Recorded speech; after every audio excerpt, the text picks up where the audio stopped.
Oh my God, girl, what is that? That is the rhetorical triangle. Okay, why is it on my For You page? I am not in English class. Because if we're going to survive these next 4 years, especially with the big changes that are coming to our media, we're going to need our literacy skills, and the rhetorical triangle is a good place to start. So don't scroll. No, it's not super fun, but give me a max of 3 minutes of your time. You can even watch this in 2x. But as an English professor, I can guarantee you that if you cannot read and analyze a text and get your own opinions from it, really read between the lines, you are an open door for propaganda to just walk through. So give me like 2 minutes and 30 seconds of your time, listen up, and to keep it topical, we're going to use this message as an example. First things first, rhetoric is the art of persuasive communication. If someone is trying to convince you of anything, even if they're not telling you that they're trying to convince you of something, they're using rhetoric. The difference between I'm hungry and I'm so hungry, can we please get pizza? One is trying to persuade you, one is just letting you know something. I'll interact with rhetoric all the time. The very art of being on social media is interacting with rhetoric because we're all trying to persuade each other to like our stuff. To analyze a rhetorical situation, you use the rhetorical triangle. Some people use those phrases interchangeably. It's fine. The rhetorical triangle has 5 key parts. Message, speaker, and audience make all of the points. Context exists as a bubble around the moment itself. Purpose is why are we having this conversation, also known as exigence. That's a big word for Elmo. Message, speaker, and audience are where I need you to focus. You see me? You see these 3? That's where we need to be. The message is what information is being given to you, how is it being delivered, and what is that article, text, whatever, actually trying to tell you. It's language and word choice, it's tone, it's music and visual parts, it's how that information is literally being given to you. When we first got this message, the information given to us, generally speaking, was just that TikTok's back, but that's not all they said. In fact, there are 2 key things I want you to pick up on here. As a result of President Trump's efforts, and you can continue to create, share, and discover all the things you love. Those things are said to elicit a positive emotional response from you about Trump. Information being communicated is that TikTok's back, but the message being communicated is that Trump did it and he's a hero. That brings us to our speaker. Who is communicating this information? What power of authority do they have? That brings us to our speaker. Who is giving us this information? What are their credentials? What's their background? Can we trust them? Why or why not? For example, this message came from TikTok, likely Mr. Show, the CEO of TikTok.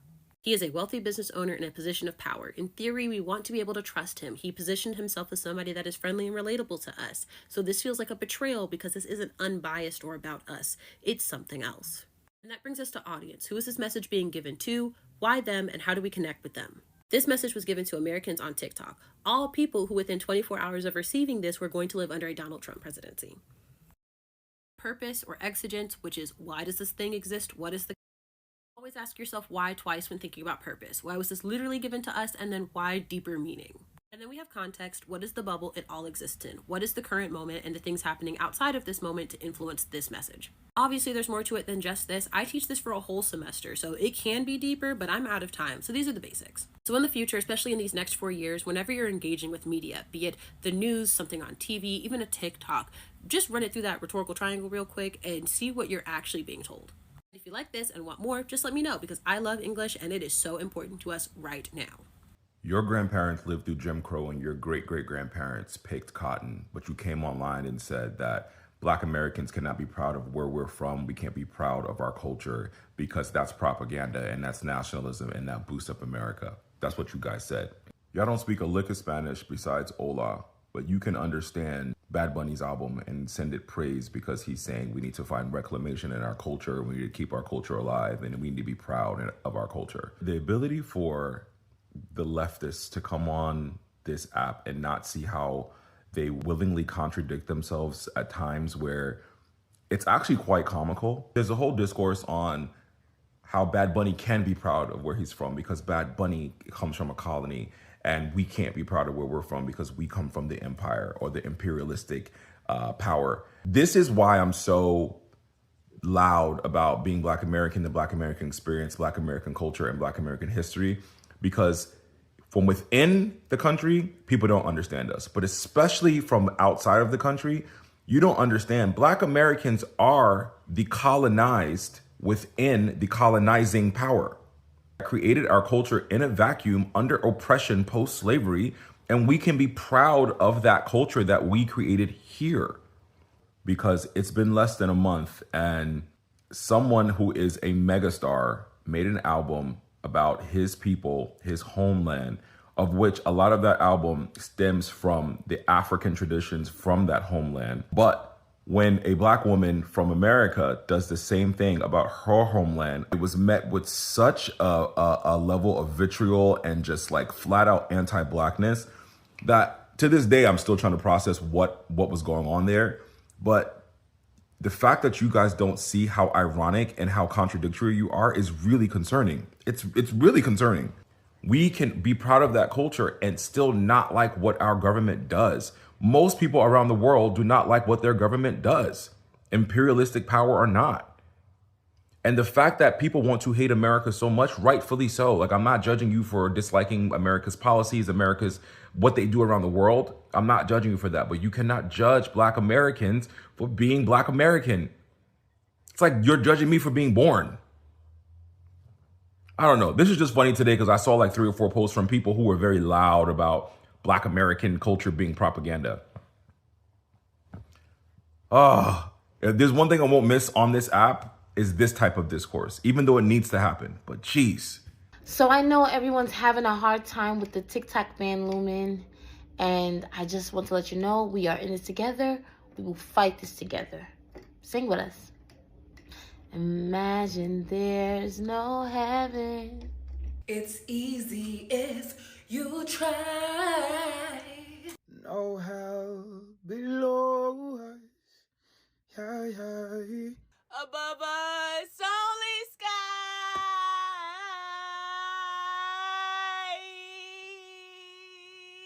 But it was just my imagination running away with me. Imagine there's no countries. It isn't hard to do. Nothing to give or for. And no religion too. Imagine me being free, trusting you totally. Living life in peace. You may say I'm a dreamer, But we're not the only ones. I hope someday you'll join us. We are the champions. No time for losers. 'Cause we are the champions.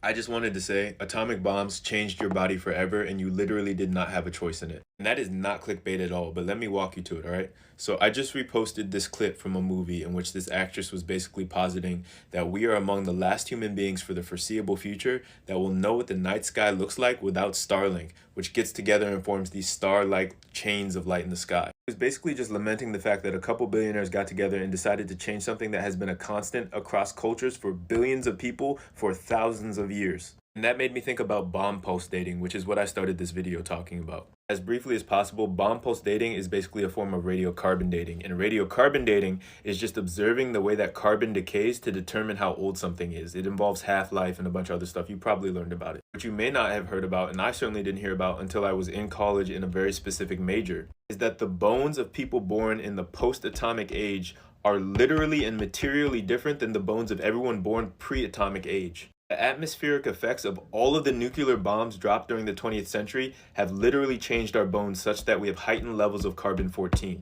which present unique ways to date the bones of someone born post-1940.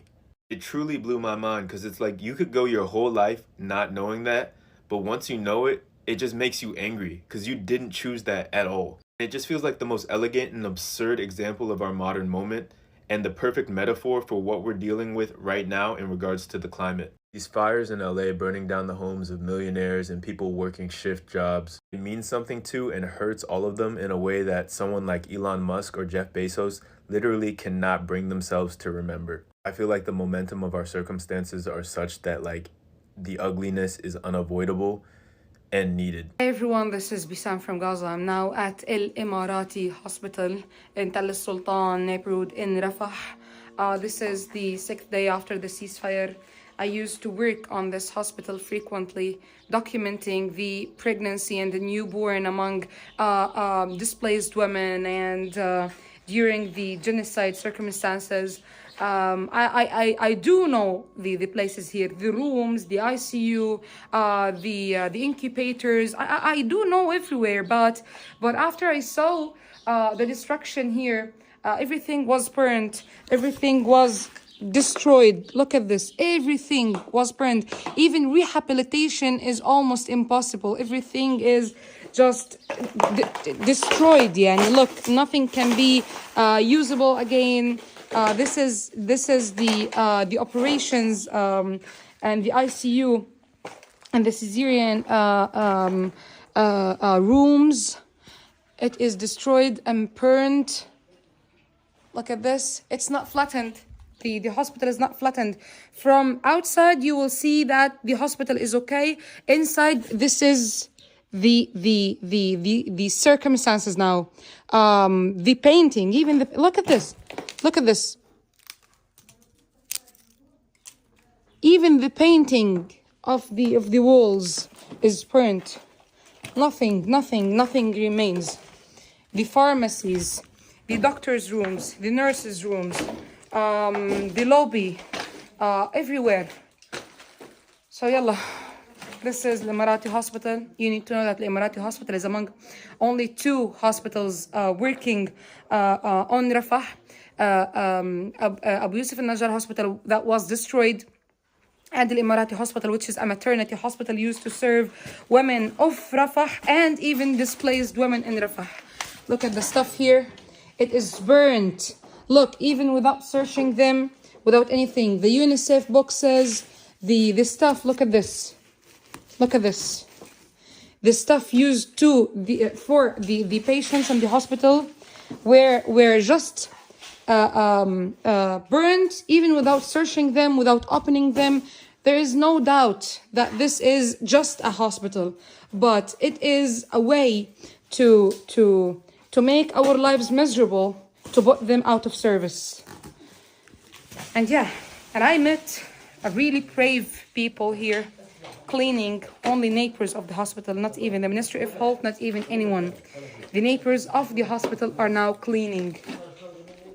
مرحبا، كيف الحال؟ شو اسمك؟ قديش عمرك؟ 11 سنة. أنا بعرف إنه أنتم مش موظفين هان، أنتم صغار على هذا الموضوع، ليه بتنظفوا؟ ساعد البلد. شو؟ He's saying that they're helping their country, they're helping their place. That was the elevator, I see. So yeah, this is Al Emirati Hospital right now from inside. By the way, other buildings around the main building that I am in right now were destroyed. So we're all in agreement that the influencers coming forth basically saying, oh, I lied about everything that made me famous is fucking insane, right? Oh, those workouts that I told you guys to do every single day that I was doing every single day, never did them. Oh, the coffee that I was making every single day that I told you guys I love, never drank it. Oh, the fun little stupid fucking ice cubes I was making every single day, never used them, someone else did. Oh, that thing I was doing every single day that made me fucking famous and made this my job, posting silly little videos my job, it was a lie? Why are you admitting to that? First of all, why are we lying? But second of all, if you're gonna fucking lie 5 years ago, take it to your fucking grave. We're gonna be here January 20th, babe. And even if the app is gone, you're still an influencer. You have other platforms. And now you're saying, oh, the basis, the building blocks that I built my fucking influencer career on, lie. Oh, you guys were buying products off of me? I built my career on a lie. Oh, you guys are giving me money when you watch my videos? I built my career on a lie. Why are we admitting this shit? Why are you lying? I mean, it's not even the admitting, it's the fucking why are we lying in the first place? Just be fucking real. In the back of your head, you know, okay? You should know. I've seen some fitness influencers come forward and be like, yeah, I have a BBL. That one, you should know in the back of your head. I've seen a lot of scandals with fitness influencers. But something as simple as, I'm gonna make this coffee every single day, and basically insinuate that I'm drinking it. Maybe you never said you're drinking it, but it's the insinuation that you're drinking it. And then to come forth after you got your millions of followers, your dollars, your beautiful new life. Oh, I lied. Like, just because an app is potentially going away, it's not, but just because it might potentially go away, your critical thinking skills fucking flew out the window? Because you thought it was a little ha-ha-hee joke? No. You're fucking weird, and like I said, we should have known, but it's just fucking weird. They say it's about protecting girls, but for people listening at home, is it protecting girls to empower strangers to question your daughter about what's in their pants? No, it's disgusting. This is Rep. Maxwell Frost. The bill he's talking about is H.R. 28, named the Protection of Women and Girls in Sports Act, and it was passed mostly by House Republicans on January 14th. Rep. Frost calls it the Child Predator Empowerment Act. That's because, as Democrats in Congress argue, it would empower predators to inspect the bodies of girls as young as 4 years old. If it passes in the Senate and is signed into law, Title IX, the civil rights law that prohibits sex discrimination in education, would be amended to explicitly exclude transgender people from those protections, and any federal funding for schools that allow trans girls in girls' sports would be revoked. All public K-12 schools and public colleges would be affected. Rep. Frost goes on to share a story of a student impacted by a similar bill already in effect in his state of Florida. A high school student who was student government president of her entire school, and now she's forced to take classes online after authorities published a 500-page report where they forced her classmates to share whether or not they have seen her naked in the locker room. Instead of fixing actual issues in America, Republicans are focused on targeting trans people who make up a tiny portion of the US population. There's already a national crisis of assault on women and girls in the US, where 81% have experienced harassment or assault over their lifetime. Democrats argued this bill would make it much worse. The bill's path in the Senate is unclear, but even if it does fail, Trump's promised to use his executive power to implement a federal ban. The hate on the other side of the aisle for trans Americans is so much so that they're willing to put all of our children, all of our daughters at risk of a serious problem in this country. If TikTok gets banned, follow me at Now This Impact on YouTube, Instagram, Blue Sky, or Snapchat. This ain't Texas, ain't no hold 'em. So lay our cards down. Whoa. Propaganda. Well, maybe, but it's deeper than that, so no. But there's a flag and an eagle. Yeah, but it's more than that. Maybe two things can be true at once. Why would listen to her? She suckled on the enemy. Huh? Ooh. What? As a baby. No. How dare you eat as a child? I couldn't choose what I ate then and from who. I was making an important contribution. Of the highest brings caliber. Up an all right point. What did she teach you? Could you sleep in an integrated womb? Huh? Yeah, exactly. I heard her father was an alien. An alien? He's green. Where is your suckler from? No, my father, he's a black woman from Grenada. Ignore me over here. I'm just gonna talk for 40 days and 40 nights. Anyways, what I was gonna say is, I just don't think we should really believe anything that she's talking about, because what if she's saying isn't right, and then maybe there's something to be said about whatever she's talking about. And I'm realizing something. Why every time we guess it's a white mama, it's a white mama? You know what? Right. Well, I'm really on neither side, but based on statistics, don't address me. I was trying to engage with the pool of thought. Pool of thought. Nigga, I'm an ocean of thoughts. Get him. No one can yap as much as me. Anyways, what I was saying. So I'm gonna continue with my day and talking about a whole bunch of different things. And who cares if I make 50 videos? I'll make 50 more. All right, well, I'm not helping anything. I should see my ass out like y'all are telling You me should. to. You only talk to women. Be a man. Dang, y'all, I didn't know it was gonna be that bad. She's shorty wilding over there a little bit, right? Yeah, I'm not gonna talk about it no more. So apparently he's talking about me in secret. Of course he is. How did you find out? It was me. You. No one could see this coming. We're shocked. That's right. I did it. And what the fuck anybody gonna do about it? Huh? Stop me? You can't. I'm unstoppable. I know you like to fight short people, but I'm not 3 months old. I'm going on vacation. Suck my dick. This ain't Texas. Whoa. What did I say? What? I don't give a fuck what you guys are talking about. I'm just a cool guy. As long as I want. I'm just a cool guy. You want to talk to me. I don't. What am I supposed to do? We're not even fighting anymore. I think you're wrong. I think you're wrong, but they in here. Everybody is insane. Where's the plot? What's the plot anymore? I'm enjoying it. I don't even know it. Yeah, no, I'm enjoying it because I'm messy. I'm messy.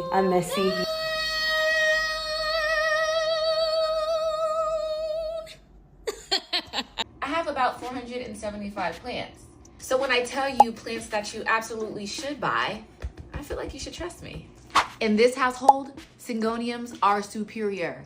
These plants are so easy and they grow so fast. This is the perfect plant for a lazy plant parent. These plants come in so many different colors and so many different shapes. There comes a point in time when you don't even know it's a Syngonia. You just look at it and it look like some crazy plant. Like this one. Like, come on. Love Syngoniums with every piece of my heart. I would be remiss if I did not bring up the pothos. Pothos, however you want to pronounce it. You can go days without looking at this plant and it will still show up for you. It will still have your back through thick and thin. And these come in different colors too. They come in different shades and colors. They got neon pothos, marble queen pothos, Hawaiian pothos, you know. Have your picking. It's your world. We just live in it. Now this one may come from left field. The Philodendron Billy. I adore this plant. It's a very slow grower, but because of that, you have a lot of leeway to neglect this plant. And looks sexy. Look at the shape of those leaves. Beginner friendly, sexy, cute, and unique looking. A little slow, but still cute. All right, don't get scared because we're about to jump into anthuriums. I love a good clarinervium. These plants are hardy, they're really simple, they're okay in ambient humidity. While these do require a little bit more attention, I feel like this is a good entry-level anthurium if you want to jump into them. And last, but not least, is the Monstera deliciosa. I will buy this plant over and over and over and over and over again. That's how much I love Monstera deliciosas. They start off small, but man, when they give, hope that helps. The first person in America to have their gender marker changed to an X has now been found dead by apparent suicide in a VA parking garage. Elisa Ray Shoup was a non-binary veteran who was found hanging from a VA parking garage wrapped in a transgender flag. They sent their suicide note to several news outlets and nobody reported it. To this day, there are only 3 articles referencing their death, one announcing the death of a veteran in a VA hospital and 2 other ones actually acknowledging Elisa for who they were. Thanks to those 2 independent journalists, their note has now been made public, and I'm going to read it as follows. This is the message from Elisa Ray Shoup, the first person to obtain a non-binary gender transition to the Trump administration. Fuck you, America. I don't want your hatred. I don't want military decorations and medals you awarded me. I don't want your pension money for my distinguished military service and service-connected disabilities.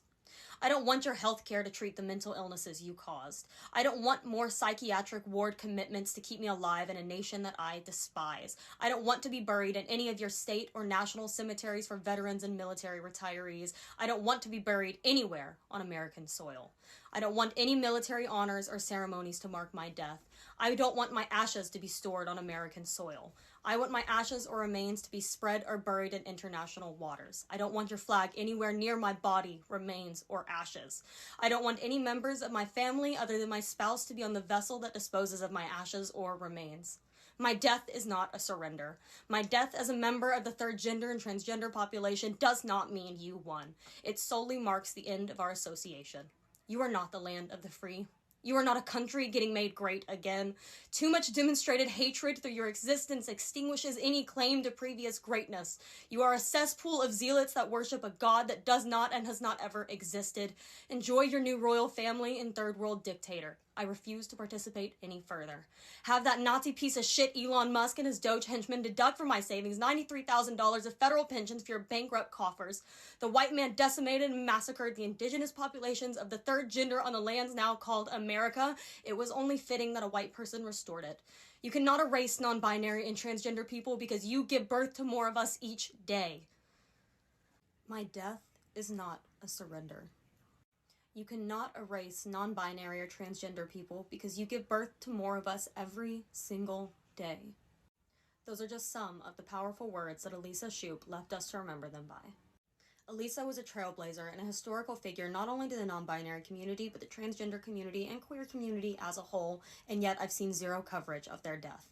This happened last month on January 27th. Elisa was a complicated person, and it took them some time to come to terms with themselves. And yet, like I said, they are a trailblazer not only to the non-binary community, but to the entire transgender community. I ask that in Elisa's memory, you not only share this video, but consider creating your own and posting it as far and as wide as you can. Do not let Elisa's memory be lost. Keep Elisa's name, memory, and sacrifice alive, not only by sharing their name, not only by sharing their story, but by reaching out to your non-binary friends and family as well. Reach out to your transgender friends, your non-binary friends, you guys. Make sure we're doing okay, and make sure to remember that we need each other. We need community, you guys. We can't let this keep happening. We can't keep losing these historical figures. Rest in power, Elisa, and thank you for your sacrifice. I just got back from the gym. But before I went to the gym, when I left my dorm, I see my white man. I'm like, yo, white man, what's up? How you doing, bro? He said, I'm doing good. How are you? Mid-conversation, he pull out 2 fat-ass pills, throw them back, and drink them. I said, yo, what the fuck? He hit me with the puzzle face. Isaiah, what the fuck is your problem, dude? You're yelling out in the open. What's your deal? What guess? I said, bro, you out here popping pills out in the open. The RAs is around. The RAs and campus security are the 2 biggest ops on campus. Let alone you probably gonna have to deal with res life. And I'm telling you from personal experience, you don't wanna fuck with them. They almost evicted me because I owed them $200.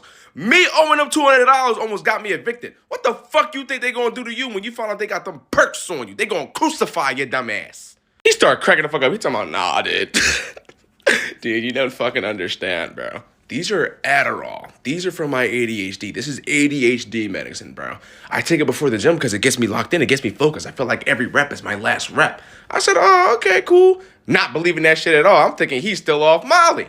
We walk in the gym. I dap him up. We go our separate ways. I get on that treadmill. I run me about 2 miles in 15 minutes. I know, kinda ass, but I'm getting better.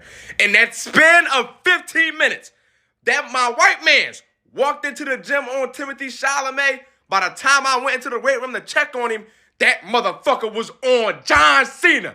No bullshit. I said, yo, let me get one of them Adderalls. Let me get one. I want to focus too. I'm sick and tired of jumping conversation to conversation, not knowing what the fuck I'm thinking about. Let me just get one, please. I had to call my doctor. I said, prescribe me like it's Hulu, bitch. I need it. Hey, so if y'all don't notice already, the city of Atlanta crushed a homeless man to death with a bulldozer while they were trying to clear out a homeless encampment near Ebenezer Baptist Church because they didn't check under the tents before they cleared out the encampment. And the gag is they were doing it for an MLK Day celebration.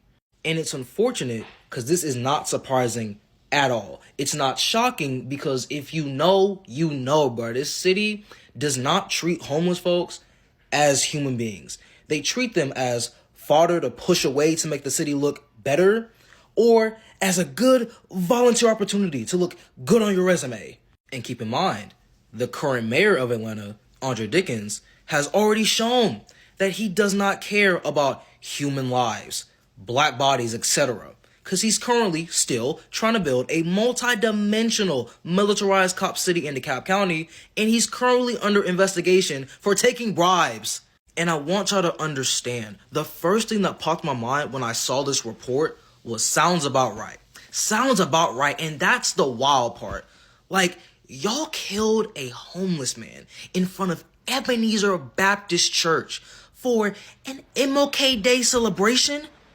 What, like, before we do our acts of service in the city, y'all had to kill a homeless man for good measure? Like, what, really? Shit is fucking ridiculous. MLK died fighting for sanitation workers' rights, the unhoused. You know what I mean? Like, he will, I know that he will be utterly disgusted of the acts, of the actions that this city has taken post his death in 1968 and currently. Shit is fucking ridiculous.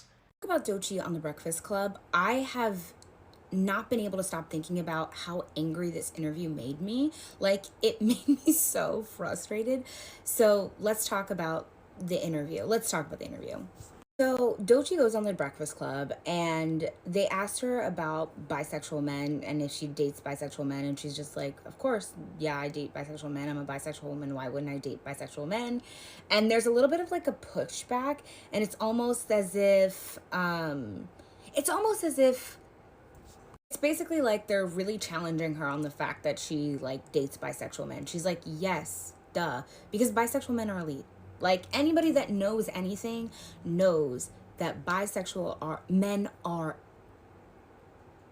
chef's kiss, elite. The people that get it, get it. You know what I mean? Like, the people that get it, get it. So she's like, yeah, obviously I date bisexual men. I'm a bisexual woman. Why wouldn't I date bisexual men, right? So they're just like, oh, okay, all right? So they're trying to, like, stir the pot a little bit. And then then they start talking a little bit about like her relationship. They're like, oh yeah, and like you're dating a woman. And then she's like, yeah. And then, you know, they're like, oh, how's that going? You know, and she's like, good, because she's in love, and that's beautiful. We love queer love, whatever. So she's like, giddy, whatever. The moment she like lets her guard down, she's like, yeah, I'm in love. Charlamagne's like, does your girlfriend trust you?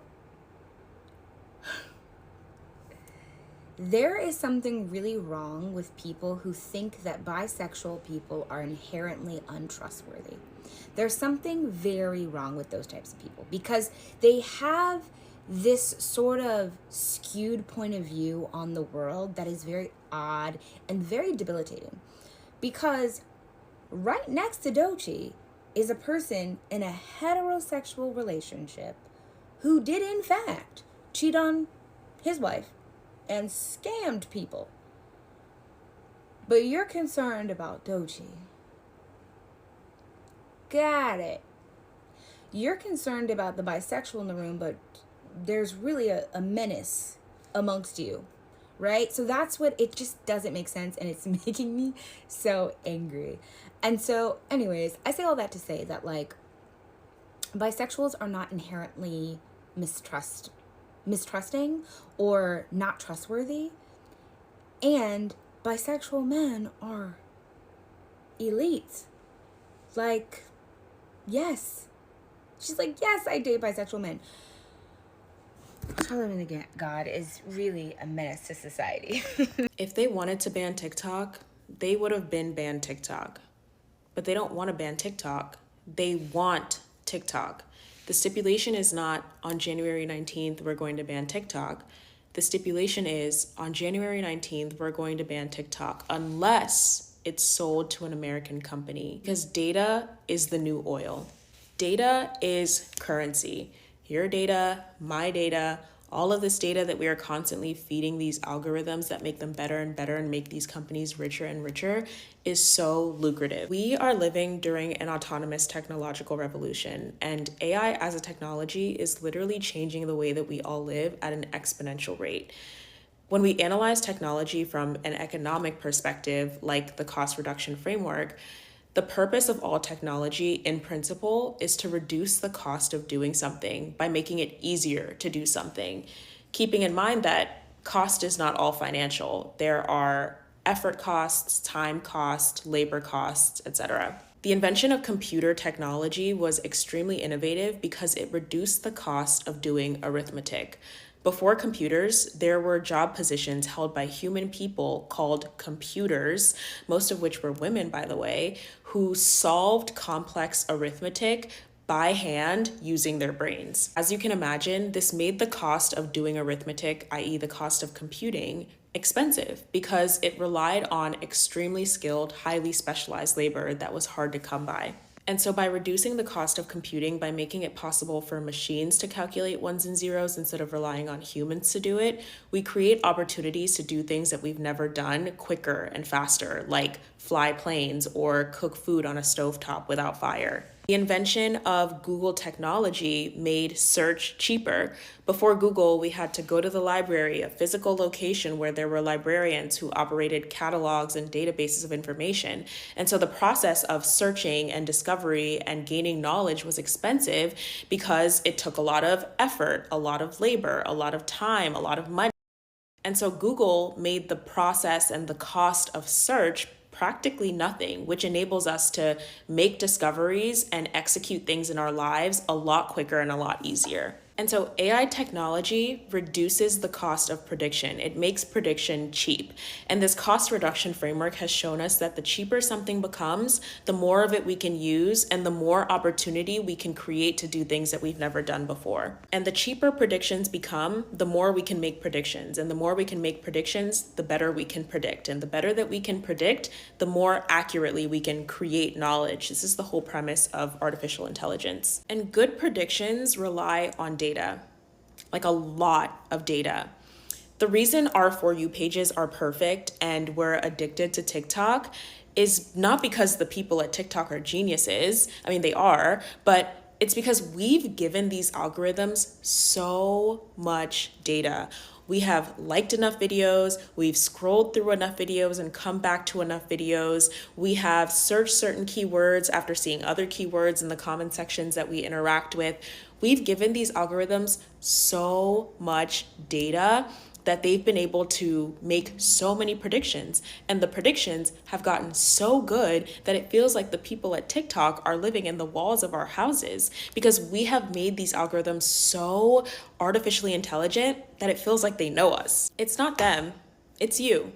And when people are like, I built my For You page from the ground up, you sure did. And the worst part is, you did it for free. As somebody who works in tech, I know all too well how these companies weasel their little clauses into the privacy policies that basically say, we're going to steal all your data. Yeah, we're going to steal all your data and you're going to consent to it. And we literally click accept. What does this have to do with the whole TikTok ban? Well, to be a leader in the AI space, you have to invest in data. Why invest in data when you can just get it for free? When people like us will literally hand our data, our most valuable currency in the digital age, over to these companies on a silver platter in exchange for our daily, hourly, minutely dopamine hit. They don't care about Americans' data privacy. They keep saying how dangerous it is for Chinese companies to have access to Americans' data. No, it's dangerous for US companies not to have this data, because it makes them vulnerable and poor. It's all about power and money. The more of our data that they can harness and the cheaper that they can do it, the richer that they become. Currently, most AI technology relies on assisted learning. It relies on feedback and data from humans to make accurate predictions. And the vision for AI technology is for it to be unassisted, for these algorithms to learn from themselves and not rely on any human feedback to get smarter and smarter. This is the whole discourse around AI getting too smart and taking over and blase. But to even get to that point, it needs copious amounts of data. And where better to get that data than from the platform that has so much of it, and for free. 170 million Americans use TikTok daily. And what's interesting about American data is that it's rich in the sense that the United States is so racially, culturally, ethnically, socioeconomically diverse that at times it can be a fairly good representative of the aggregate of the rest of the world, which is what makes this data in particular so lucrative. And so never mind the fact that we all love TikTok and we have so much fun and we express ourselves and we make money and we learn things, and there are parts of TikTok that unapologetically refute American propaganda. The US government isn't saying, we're going to ban TikTok because it's dangerous for it to be in the hands of the Chinese. They're saying, we want it. We want to be the ones to wield power over and make money off of our constituents, not you. And if that isn't greed, child, I don't know what is. And the reason that it feels like they're playing in our face is because they are.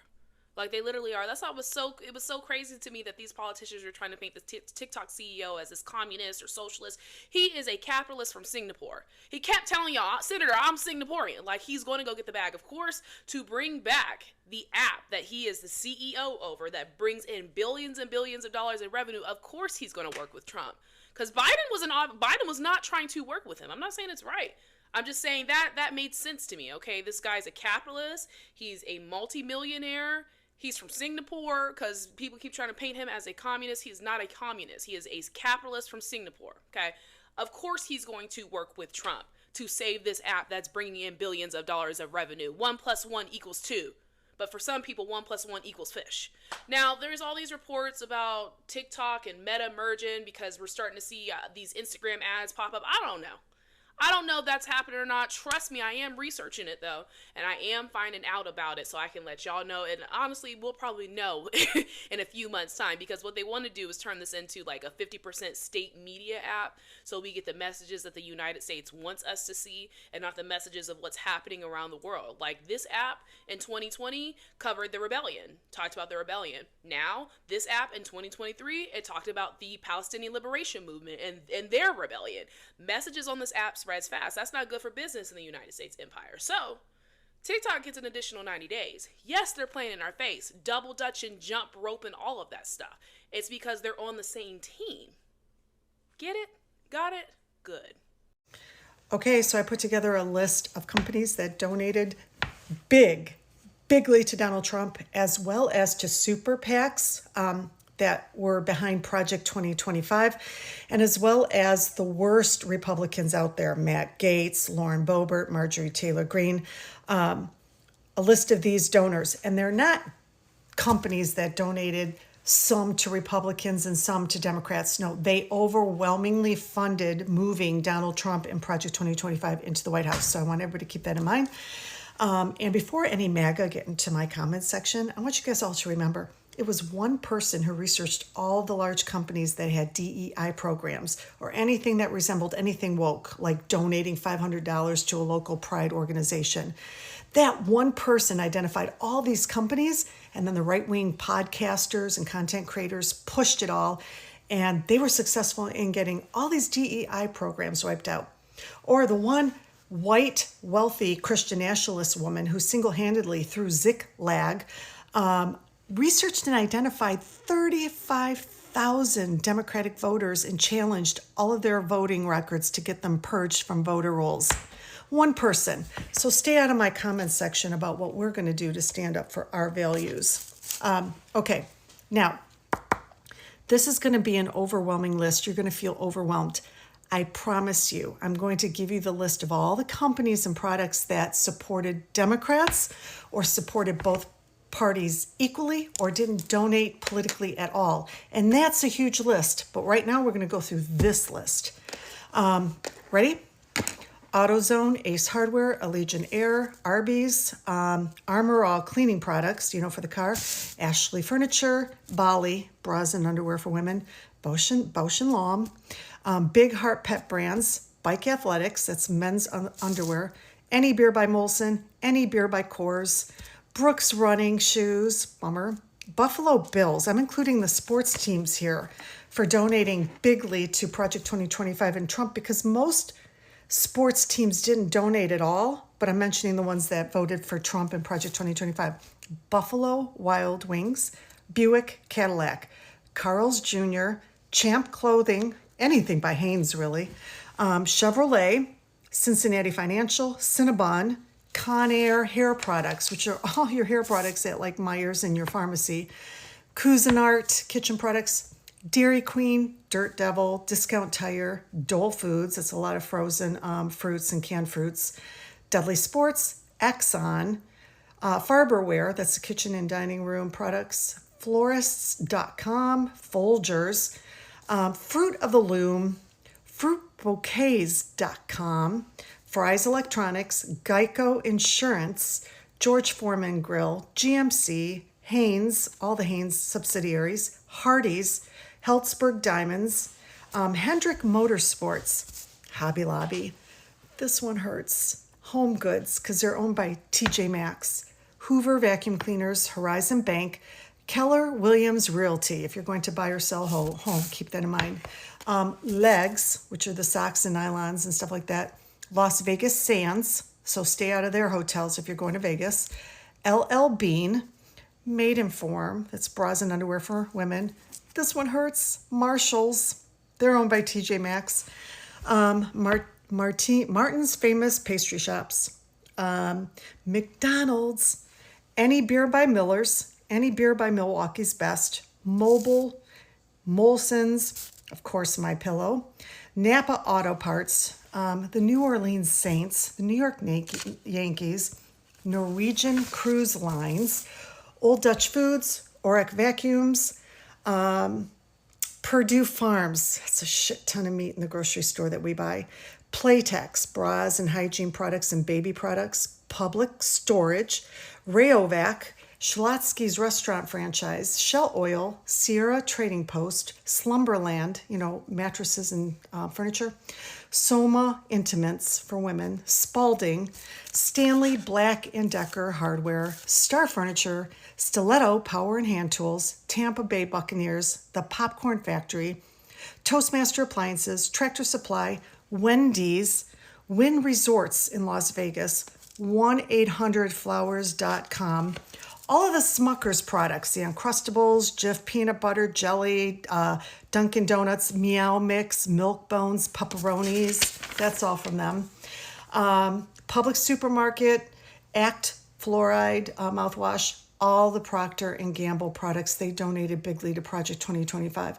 Baskin-Robbins, Charmin, Omni Hotels, Wow Cable, the Arizona Diamondbacks, they even donated to Lauren Boebert. What the hell? Chiquita Brands, Jimmy Dean, their sausage, Land O'Lakes, Boost Mobile, Vanity Fair, they're the paper cups and paper plates, GNC, Grey Goose, the Los Angeles Angels, Sunoco, Tito's Vodka, Turtle Wax, Wonder Bread. This one's sad. You've got Urban Outfitters and you've got Free People. They own Free People, and Free People donated to Trump and Project 2025. Enterprise Rental Car. Motorola, Papa John's, Walmart, Yum Brands, Garmin for GPS and other sports products, Alamo Rental Cars, Hershey products. This is a good time to go on that diet and avoid all Hershey chocolates.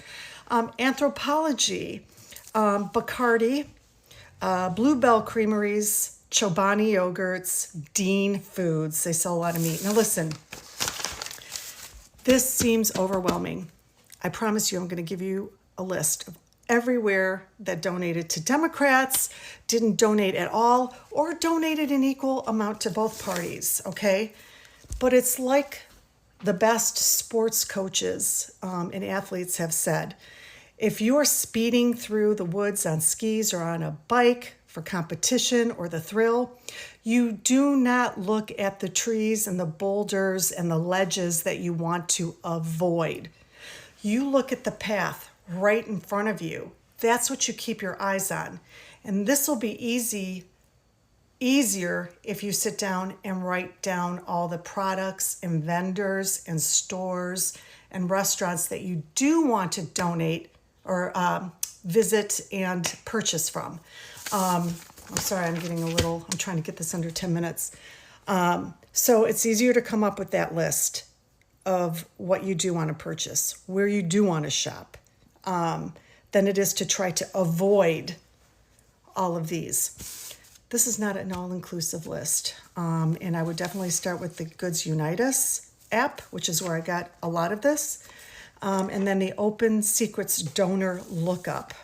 If you want to find local stores and restaurants, you just gotta find the name of the owner and plop it in Open Secrets Donor Lookup, and you'll see if they donated overwhelmingly to Republicans or to Democrats. So my part 2 of all the companies that are safe to purchase from and visit will be coming soon. I just need a little time to put that list together. No, you are not crazy. You know exactly what that was. Do not let anyone gaslight you. We all know exactly what that was. That was not an accident. Don't let anyone try to tell you that it was an accident. And it was most certainly not a Roman salute. That's what you're going to hear as the excuse for these 2 hand gestures that we saw from Elon Musk, that it was a Roman salute. No, I'm going to break it down for you. So the Roman salute is a raised arm salute that we used to do in the United States when we would pledge allegiance to our flag, okay? This is school children in the United States pledging allegiance to the flag of the United States of America doing the Roman salute. But historically, the Roman salute, like using the term Roman salute, is historically inaccurate. The term Roman salute literally comes from this specific French painting. As you can see, there are Roman soldiers in this photo and they're raising their arm in salute. Like, there's no historical data from ancient Rome that this was a salute that occurred or happened. It was, curated and created throughout history. But you'll see like the Roman salute in certain like movies that depict like Gladiator, like those types of movies, you might see it depicted. But when it comes to this specific salute within like the United States, we saw it happen very often. A lot of people do not know this. This was happening regularly. In 1892, when the Pledge of Allegiance was created, there was a salute. The Bellamy salute was created created by James B. Upham. It was like the palm out salute to the flag. It was a very commonly used salute when doing the Pledge of Allegiance for many, many years until the mid-1940s when Congress passed a law stating that this salute was too similar to the salute they were doing over in Germany, and they didn't want anyone to get confused. So that's when the Pledge of Allegiance became like the hand over the heart instead of the palm facing outward. In present day, the Roman salute or the Bellamy salute or the flag salute, any of those things that are very similar to the salute going on over in Germany back in the 40s, it is really only seen by very far circles and is excused as being like, you know, just a Roman salute that was very normal to do towards the flag back in the day. In present day, there are also far groups in Europe who engage in the Roman salute. All in all, we know exactly what that was. We all saw it perfectly clearly. There's no need to be gaslit, no need to question yourself. There is nothing to back up that the Roman salute is an understandable excuse for this, as the Roman salute does not even go back to times of ancient Rome. And I hope that the politicians over in Germany who are dealing with Elon Musk right now and the chaos he is wreaking upon their political system, I hope they see this, because in Germany, this gesture is going to be taken very differently than it is going to be taken here. Okay, this is unacceptable and unexcusable. There is no excuse for this. Do not let anyone convince you otherwise. I don't know if it's being talked about or I'm just not seeing the shit. DJ Academics ass is on these game streams asking 15-year-old boys about being penetrated by grown men. Try fucking a dude. Will you let me fuck you? No. Why not? Yeah, why not? Yeah. You can have. Wait. If I can't fuck you, I'm cutting you off. Yo, I'm not gay. He also said in the clip that he would be sending strippers over to the boy address, asking the boy for his address. Yo, Nor, what's your address? I'm gonna send some strippers over there. Slow down, yo. I am 15. I hope you know that, bro. This ain't my first, second, or third time hearing some shit like this about DJ Academics, and I'm pretty sure it ain't yours either. The craziest part about all of this is that the 15-year-old boy got on there and told DJ Academics that it would be considered grooming for trying to hook him up with older people. Yo, if Max got a sister and she threw you the box, would you smash her? He already has a sister. Alright, if she threw you the box, would you smash? No, because I'm 15. What I mean? What does that mean? She's above 18. What I mean? Okay, what does that mean? It will be grooming. It'll be what? Grooming. That has nothing to do with you. Then DJ Academics tried to manipulate the 15-year-old boy into having a sexual relationship with someone over the age of 18. Having a sexual relationship with someone over the age of 18. Oh, you scared of women, bro. I'm not scared of women. The 15-year-old boy also stated that because the person that he was trying to get to groom him was over the age of 18, meaning that DJ Academics could possibly get a case on that person. Yo, bro, you're trying to put me on a case. You're trying to put them on a case. So? What you mean, so? That's weird. And I hate to be the one that have to come on here and say this, but you know, I'm going to say what the fuck I got to say. Y'all be so fixed on keeping y'all children away from the LGBTQIA plus community because y'all feel like they are a threat to your children and they influence y'all kids. But the real threat always be the heterosexual man. But as long as your child ain't gay, right? Any 2 times you hear a rape story or a pedophile story or a stalker story, more than likely it be a heterosexual man. So why y'all be so adamant about keeping y'all children away from something that ain't even harming, thinking about them, or trying to threat them, please protect these kids from the real threat. And if you want to see the full clip of the whole conversation, go on my page. I'm posting it right after I post this video. The way that scientific racism is spinning the block right now, and people are being convinced to sharpen weapons that will be used against them very shortly, is so scary. If you have not read Racism, A Short History by George M. Fredrickson, I would encourage you to read that book, just as a starting point to understand what's going on right now and to understand how wily and adaptable racism as an ideology is. The entire country across demographics is hurtling to the right when it comes to how we frame conversations and the ideologies we're using to justify the things we're talking about. It is very scary, and to me, it's an indication that racism is about to evolve / mutate being the virus that it is once again. And religion lost its legitimacy as the justification for anti-black racism and racism on the whole, because it evolved, it changed to scientific racism. And when early forms of scientific racism like phrenology lost their legitimacy, it evolved once again to other forms of scientific racism. And I guess what I'm trying to say is racism has a pop culture function. It's not just about what is seen as true in the moment, it's about what resonates with the culture. So for a time, it was religion. During the Enlightenment period, it was like these early bubblings of scientific racism. And then in the 20th century, it was all about family dynamics and all these other stuff. But I'm saying, like, coming out of this multicultural, even though it's only on an aesthetic level largely, multicultural and diversity-driven era, I feel like racism that is justified by all sides scientifically speaks to our current cultural moment. Like the way we're allowing figures like Dr. Umar to slip in the most dangerous conservative ideology into what they're talking about, and we're accepting it now, whereas previously it was like, all right, it's a joke, and then like, oh, a broke clock's right twice a day, and now people are just full sale buying everything he says. Like, it's a dangerous mix. If you can't pick the bones out of fish, you should not eat red snapper, and that's a red snapper situation. That's not to say red snapper isn't good. Like, I grew up in this environment. My uncle learned directly from like Dr. Ben, like John Henry Clark, Francis Westling. These people hung out at my grandma's house. I've been around Dr. Umar himself. Not everything that these people say hits, like, just frankly. And a lot of it is dangerous, especially in our current political moment. It is so in line with what the far right is saying, and people don't even see it. It's just, I woke up in the middle of the night because it all just kind of hit me all of a sudden. Maybe because tomorrow is January 6th, but like, this shit is scary, bro. This shit is really, really scary. And that's why I left that video up about humor, because I don't think we understand how dangerous and powerful humor is, for good and for bad. Humor is how you slip a pill that's hard to swallow into the zeitgeist. And we're seeing that happen right now in real time. Like, we are literally braiding the rope that is going to be used to do terrible things to us right now. That's how I feel, and it's scary. It feels like manufactured consent for racism, because in the end, only certain people will be materially hurt by the fact that everyone is being convinced to buy into some version of race science that makes them feel better, or that, you know, whatever purpose it serves, everyone's buying into it. But it's only the intersection of material power with this ideology that will result in people being hurt.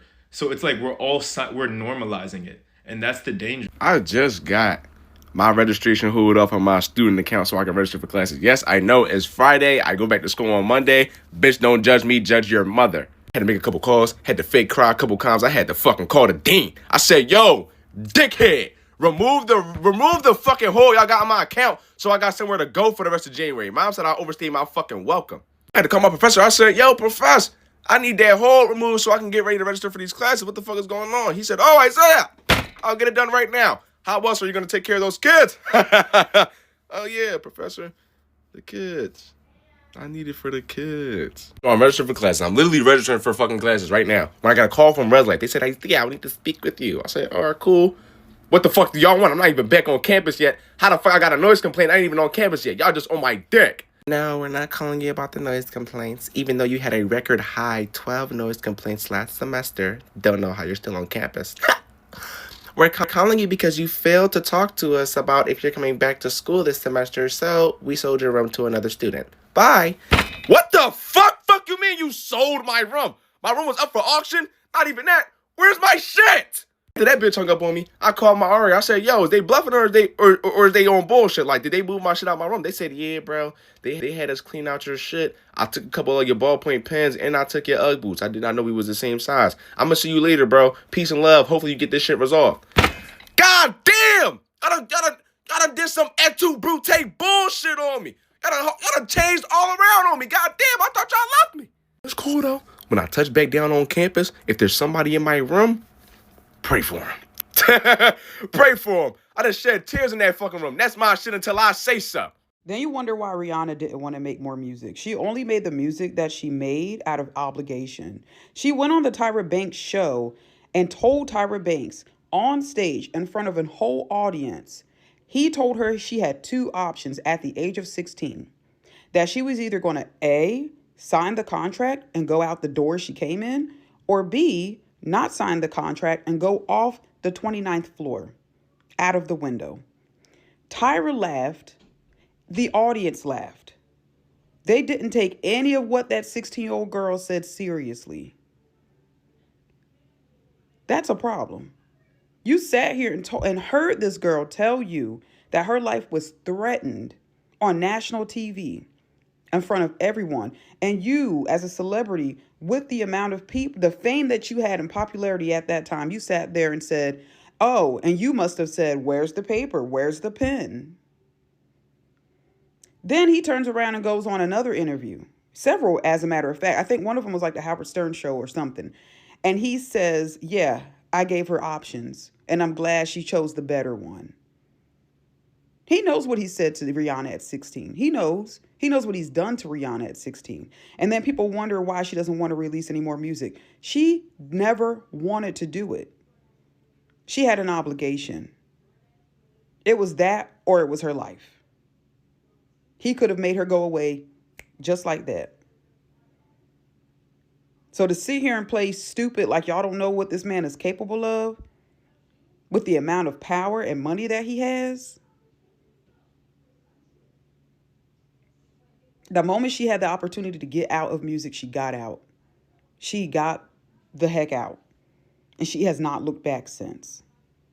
And I don't blame her at all. I feel like calling Hunter x Hunter a queer show shouldn't be that controversial because, like, obviously when you typically call shonen anime queer, people are typically talking about it in terms of, like, the romantic relationship between the characters, which Hunter x Hunter does have that too, especially between its male leads.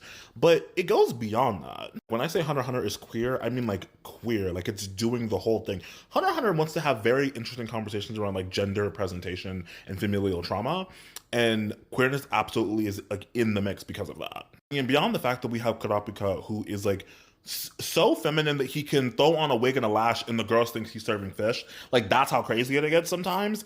Sheer veracity and anger that, like, he's allowed to exhibit when it comes to, like, his clan and the relationship between that and femininity. Like, that in itself feels queer, but, like, put that aside, it's all about the Zoldycks, bro. Like, the Zoldycks are so interesting. Like, again, I'm rewatching right now, and I'm reminded of just how interesting they are. Like, Aluka, the second youngest, and Kaluto, the actual youngest, we're having a very interesting conversation there when it comes to presentation and whatnot, because I think it's so interesting that Aluka is the only girl in the family, but because of that, she has this dark and twisted and unknowable thing that everyone in the family is afraid of. These killers are afraid of, except for Killua, because Killua has learned, like, kindness and camaraderie outside of the family, and obviously looks out for Aluka because of that, but also it's because he's gay. Kaluto is the reason why I'm connecting Aluka's transness to the way that she's treated within the family, because Kaluto is very feminine, right? But he's still a boy. It almost feels like the story is saying that the Zoldycks are okay with femininity up to a point.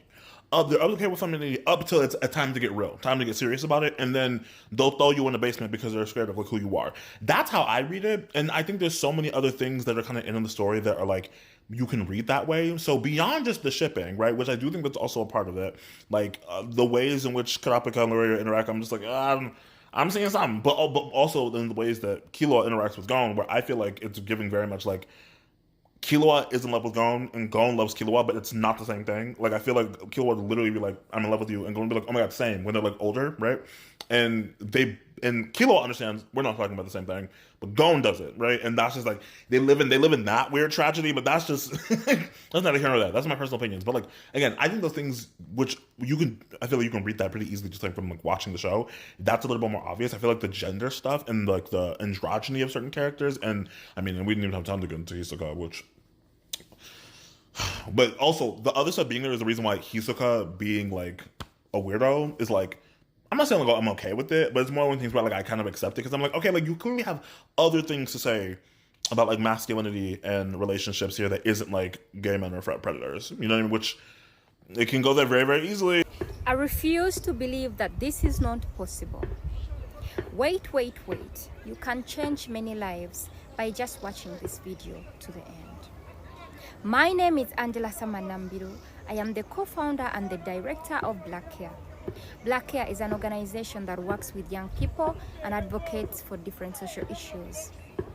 I always show the beauty of my country, but that doesn't mean that my country is perfect like any other country. Today I'm here in Mbata and I want to share something important with you. Some people here have never had the chance to leave this place. They have never experienced turning on a shower or having clean water flow into their homes. Every day they have to walk more than 2 kilometers just to fetch drinking water. And even that water is not safe to drink.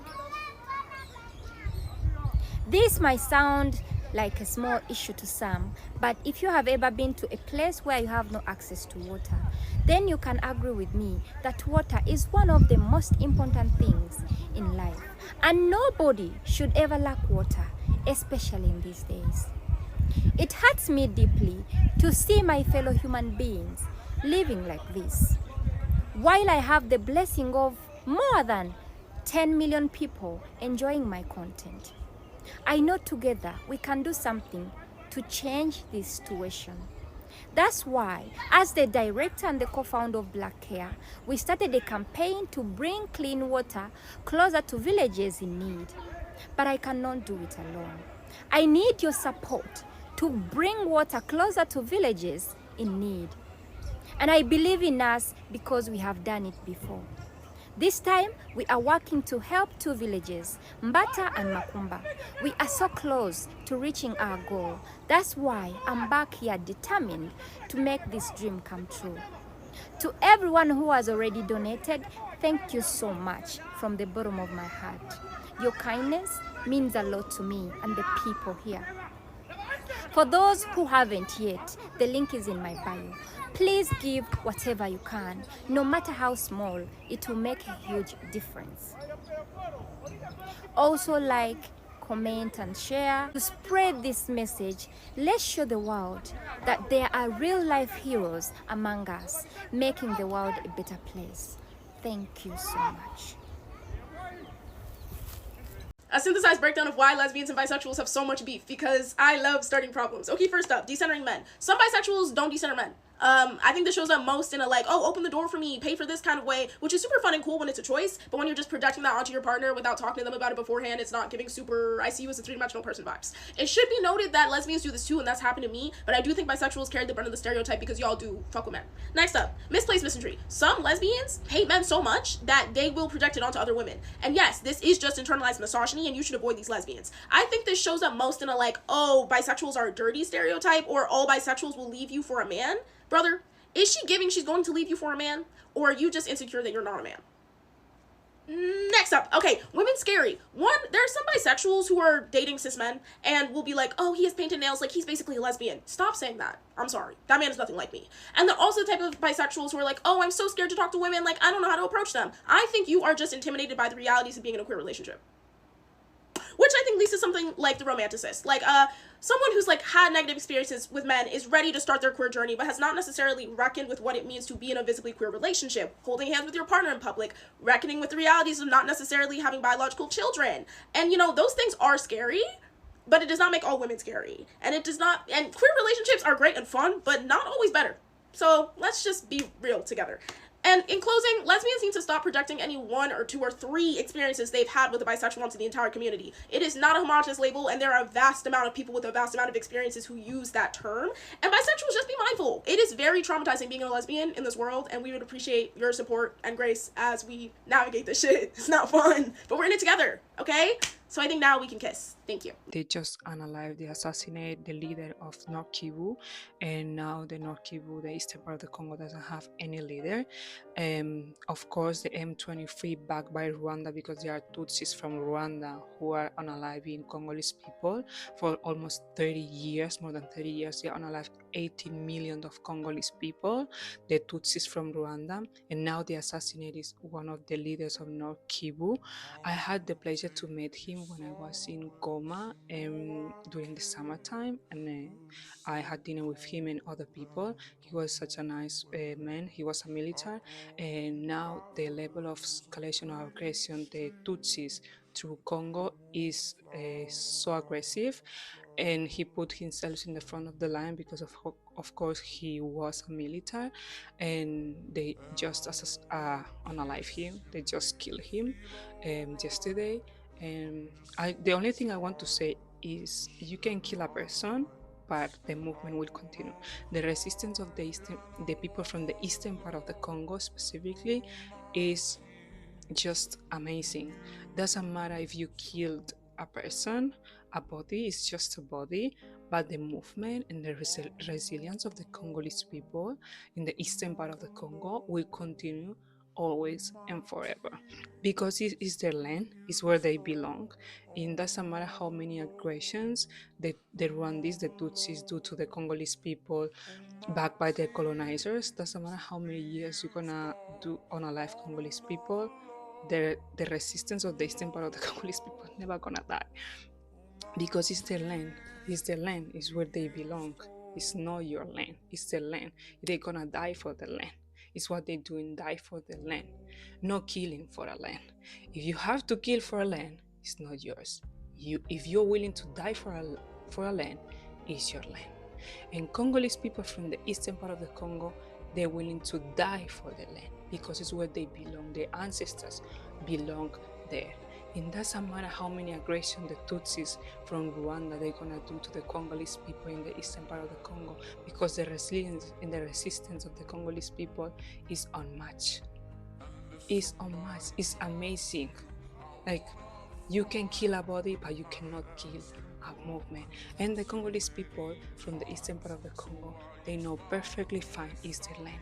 And we never gonna let you guys, the Tutsis and the colonizers, try to intimidate us and to unaliving our families, essaying our mothers, essaying our fathers, essaying our brothers and sisters, unaliving them, slaving them.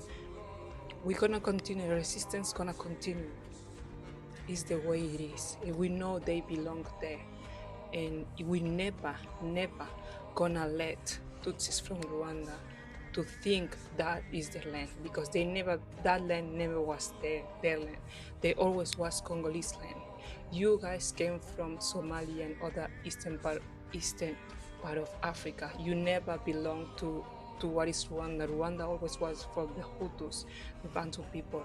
You guys came from here to come enslave the Central Africans and doing the atrocities to Central Africans and to take over the land of Central Africans. But this is never gonna happen, because we know that's our land, and we always gonna be proud where we came from and our land and our ancestors' lands. Our ancestors, they fight against you guys, Tutsis, against colonizers, against all of you, for us to be here today. And yes, we never gonna let our land die, because we belong there.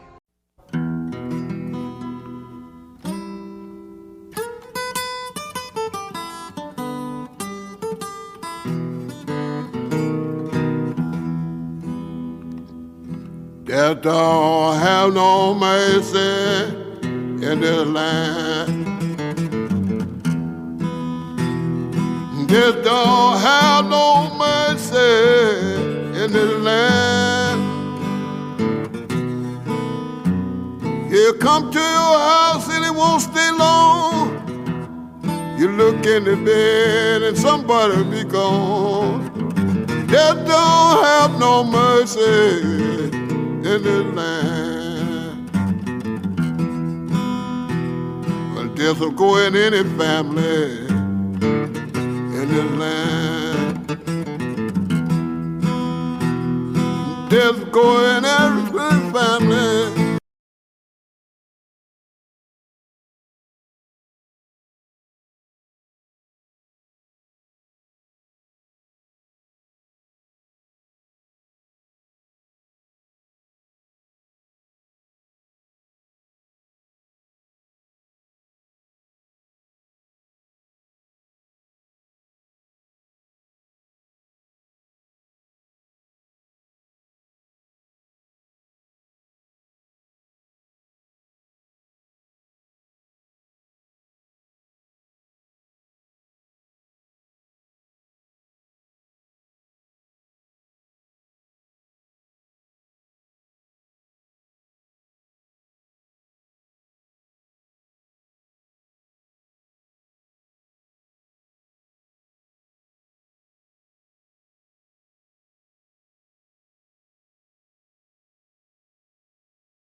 Yeah, Jelly Roll's weird obsession with little people and how he talks about us is exactly why I never bought his whole mental health shtick. Because how do you go on Andrew Schultz's podcast and talk about little people like they're objects, talk about hiring one for a job as a prank, not even learning his name for an entire year, and then parading him around tour with you as entertainment for you and your buddies, referring to him as a slur, and also using the proper terminology for dwarfism, which indicates that he did know that the M word that he was using to call when he said he adopted an M word that he knew was wrong. How do you do all of that, but then expect me to sympathize with your mental health struggles and buy into that whole act? It's not hard at all to not talk in a weird way about little people, to not see little people and refer to them as animals in front of millions of people on a podcast. It's just not that difficult.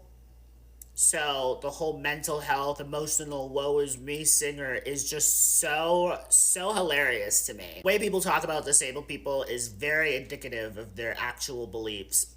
And if you're willing to go on public television or on a podcast or mainstream media and publicly humiliate and degrade little people, oh, but he offered the little person a job. Just because you have money and you give money to someone doesn't make that transaction inherently moral. I think a lot of people struggle with that concept when I say we shouldn't only allow little people to be given jobs that are degrading, and you guys said, well, they accepted the job and they got paid. You're a loser with zero critical thinking skills. What am I supposed to do about that?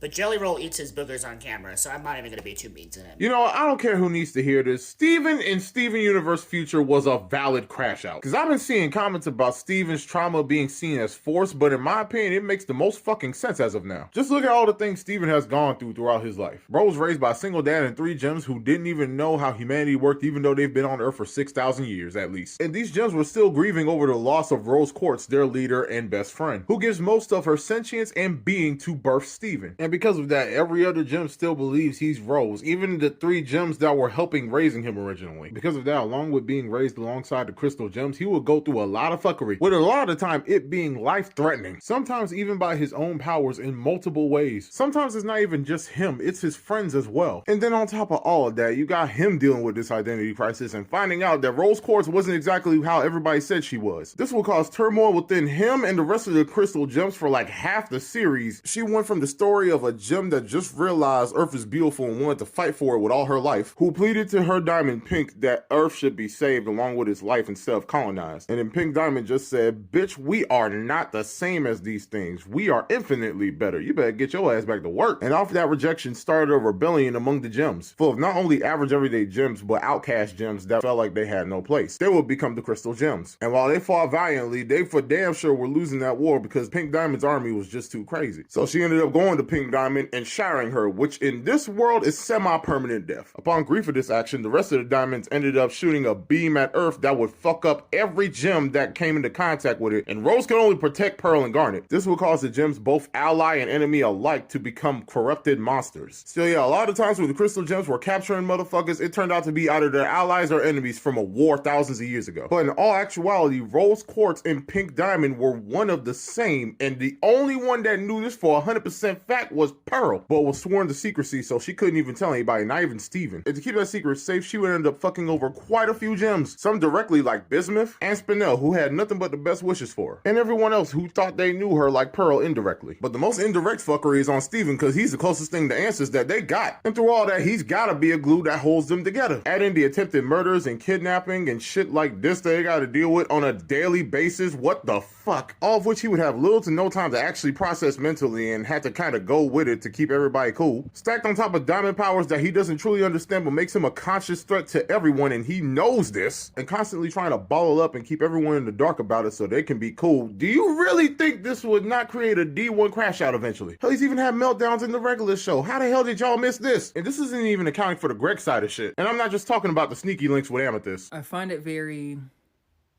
interesting how you could be reading or watching the same exact thing as someone but gain 2 completely different I mean polar opposite, like night and day type of messages from the same exact media. So I'm on Twitter, right, just scrolling. Then I see a post that says, Luffy for Trump. Similarities between Luffy and Trump. Who? Luffy? Like Monkey D. Luffy. I don't know, man. I think you got him mixed up with his evil cousin, Orangutan E. Poofy, because Luffy, I don't know. Luffy for Trump? That doesn't even sound Oh, bro, y'all got him mixed up with Ape G. Goofy. Streets is saying that man is stealing food stamps from struggling homes and giving them to billionaires. Saw another person say Trump is like One Piece. 2 halves, possibly, maybe even 3/4, but One Piece, I can't co-sign on that. Saying Trump is like Luffy is insane. Bananas even. Maybe he's closer to the Fire Lord Ozai, but Luffy, the same dude who will overthrow our government if you gave him a Popeyes meal. Bro, give Luffy a Louisiana seafood boil and Roe v. Wade is coming back that same night. I've seen people argue, JJK isn't even political, so keep your politics out of it. Gojo was plotting on the Jujutsu government the entire time. Jujutsu Kaisen isn't political? The same series where Gojo was always complaining about the elderly conservatives in power? That Jujutsu Kaisen? JJK, the same series where Gojo was always talking about doing stuff to better the future of the youth? The same JJK with Suguru Geto, that's... Alright.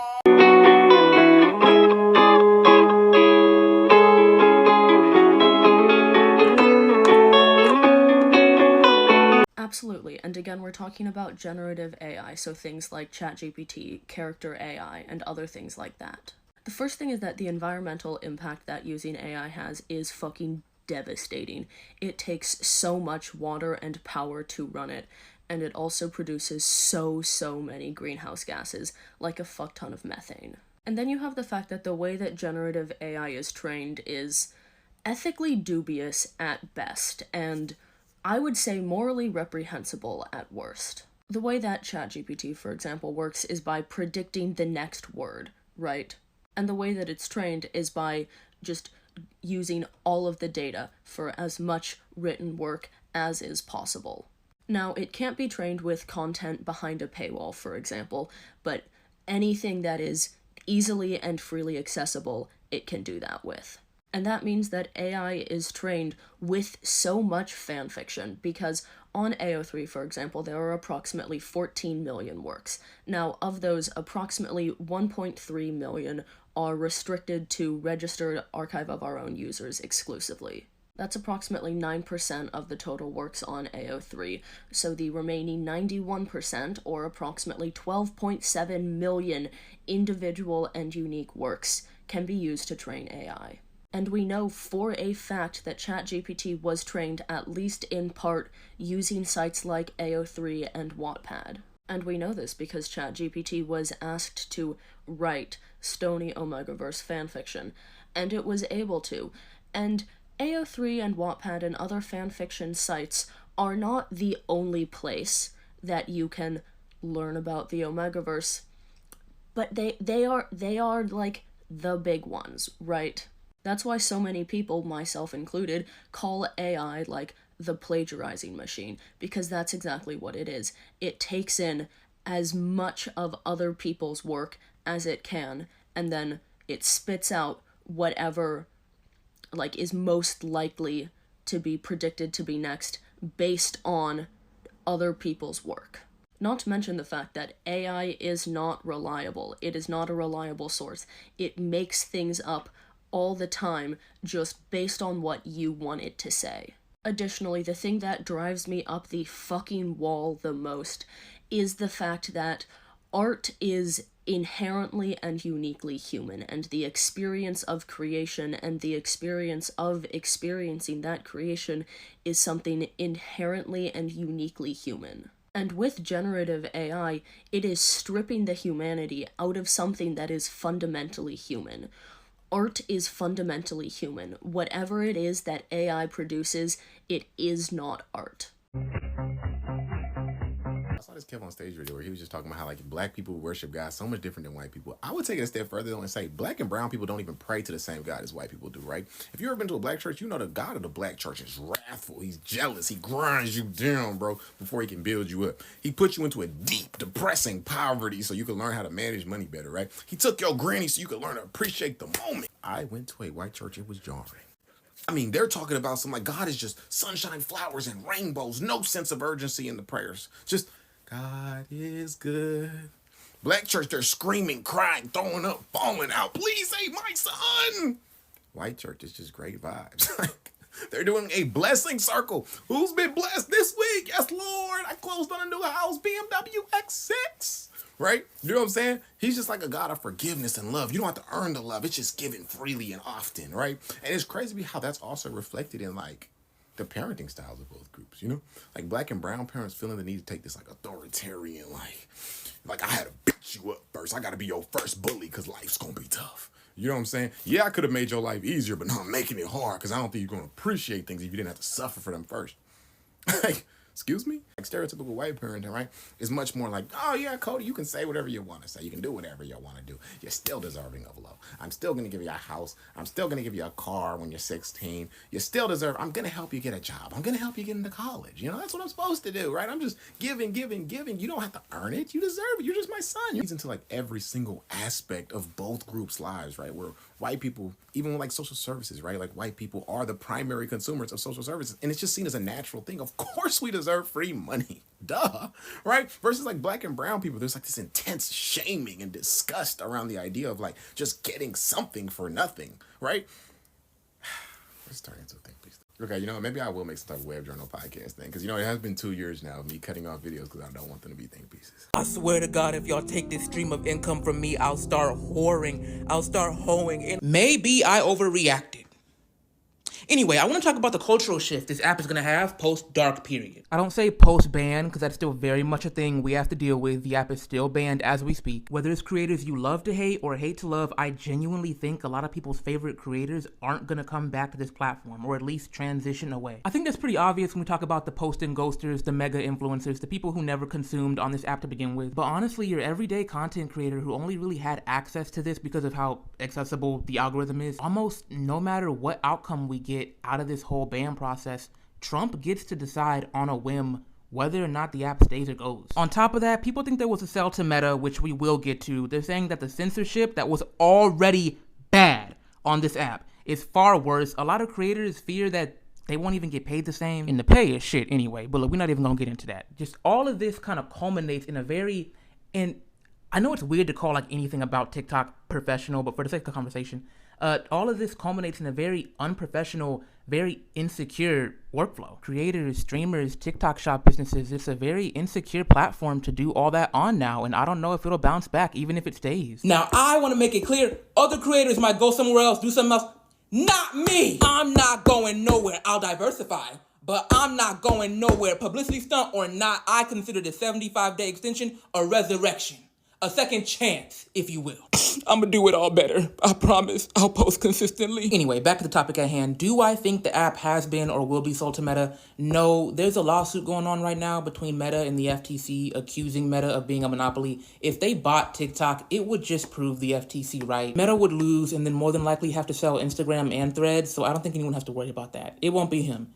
It's the other bitch I'm worried about. This app will tank, in my opinion, if we have to deal with that level of censorship, if the government buys it, or that level of right-wing just Nazism if Elon buys it. But also, to challenge my point, all of them were there.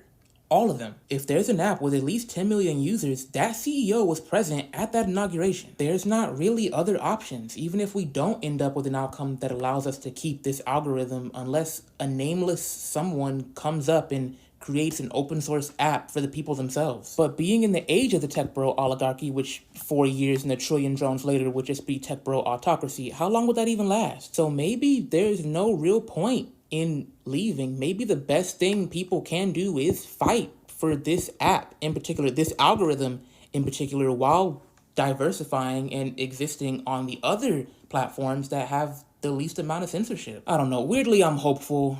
Don't ask me why. Maybe it's because I ate a decent breakfast. And look, maybe I'm on this app too much. Y'all be like, oh, why haven't you posted? I was scrolling. I was doom scrolling because, yeah, this is my crack. Yeah, I do not care. Okay, it's all going to shit. Y'all are on real drugs. Okay, I'm on the virtual one, at least. I'm just glad my Shayla wasn't taken from me. At least not yet. The rumors are most certainly true. Trump will be using an executive order so that we can continue using this app. But that's not all, of course, because it never is. As many media sources are reporting, he actually is planning to sign like 100 to 200 executive orders into law first day in office. I'm gonna read some of them off. Reinstating Title 42, which essentially is a policy that made it so that they're able to expel asylum seekers into Mexico. It was the one that was used during COVID because this is actually like a public health law. It's not like an immigration specific law. In order to conduct mass deportations, in order to end birthright citizenship, in order to beef up construction of the border wall, in order to levy a 25% tariff on all products arriving from Canada and Mexico. That will be atrocious. In order to declare an emergency at the southern border, in order to declare a national energy emergency so that oil companies can drill so much as they humanly please, in order to eliminate the electric vehicle mandate, which Biden passed, in order to end a ban on natural gas exports. A lot of these have to do specifically with like oil and climate change, obviously. In order to end what he calls, his words, transgender lunacy. Don't know what that's going to look like. Actually, as you keep reading, it says that he will sign executive orders to end child sexual mutilation, get transgender people out of the military and public schools, and to keep athletes born male biologically from participating in women's sports.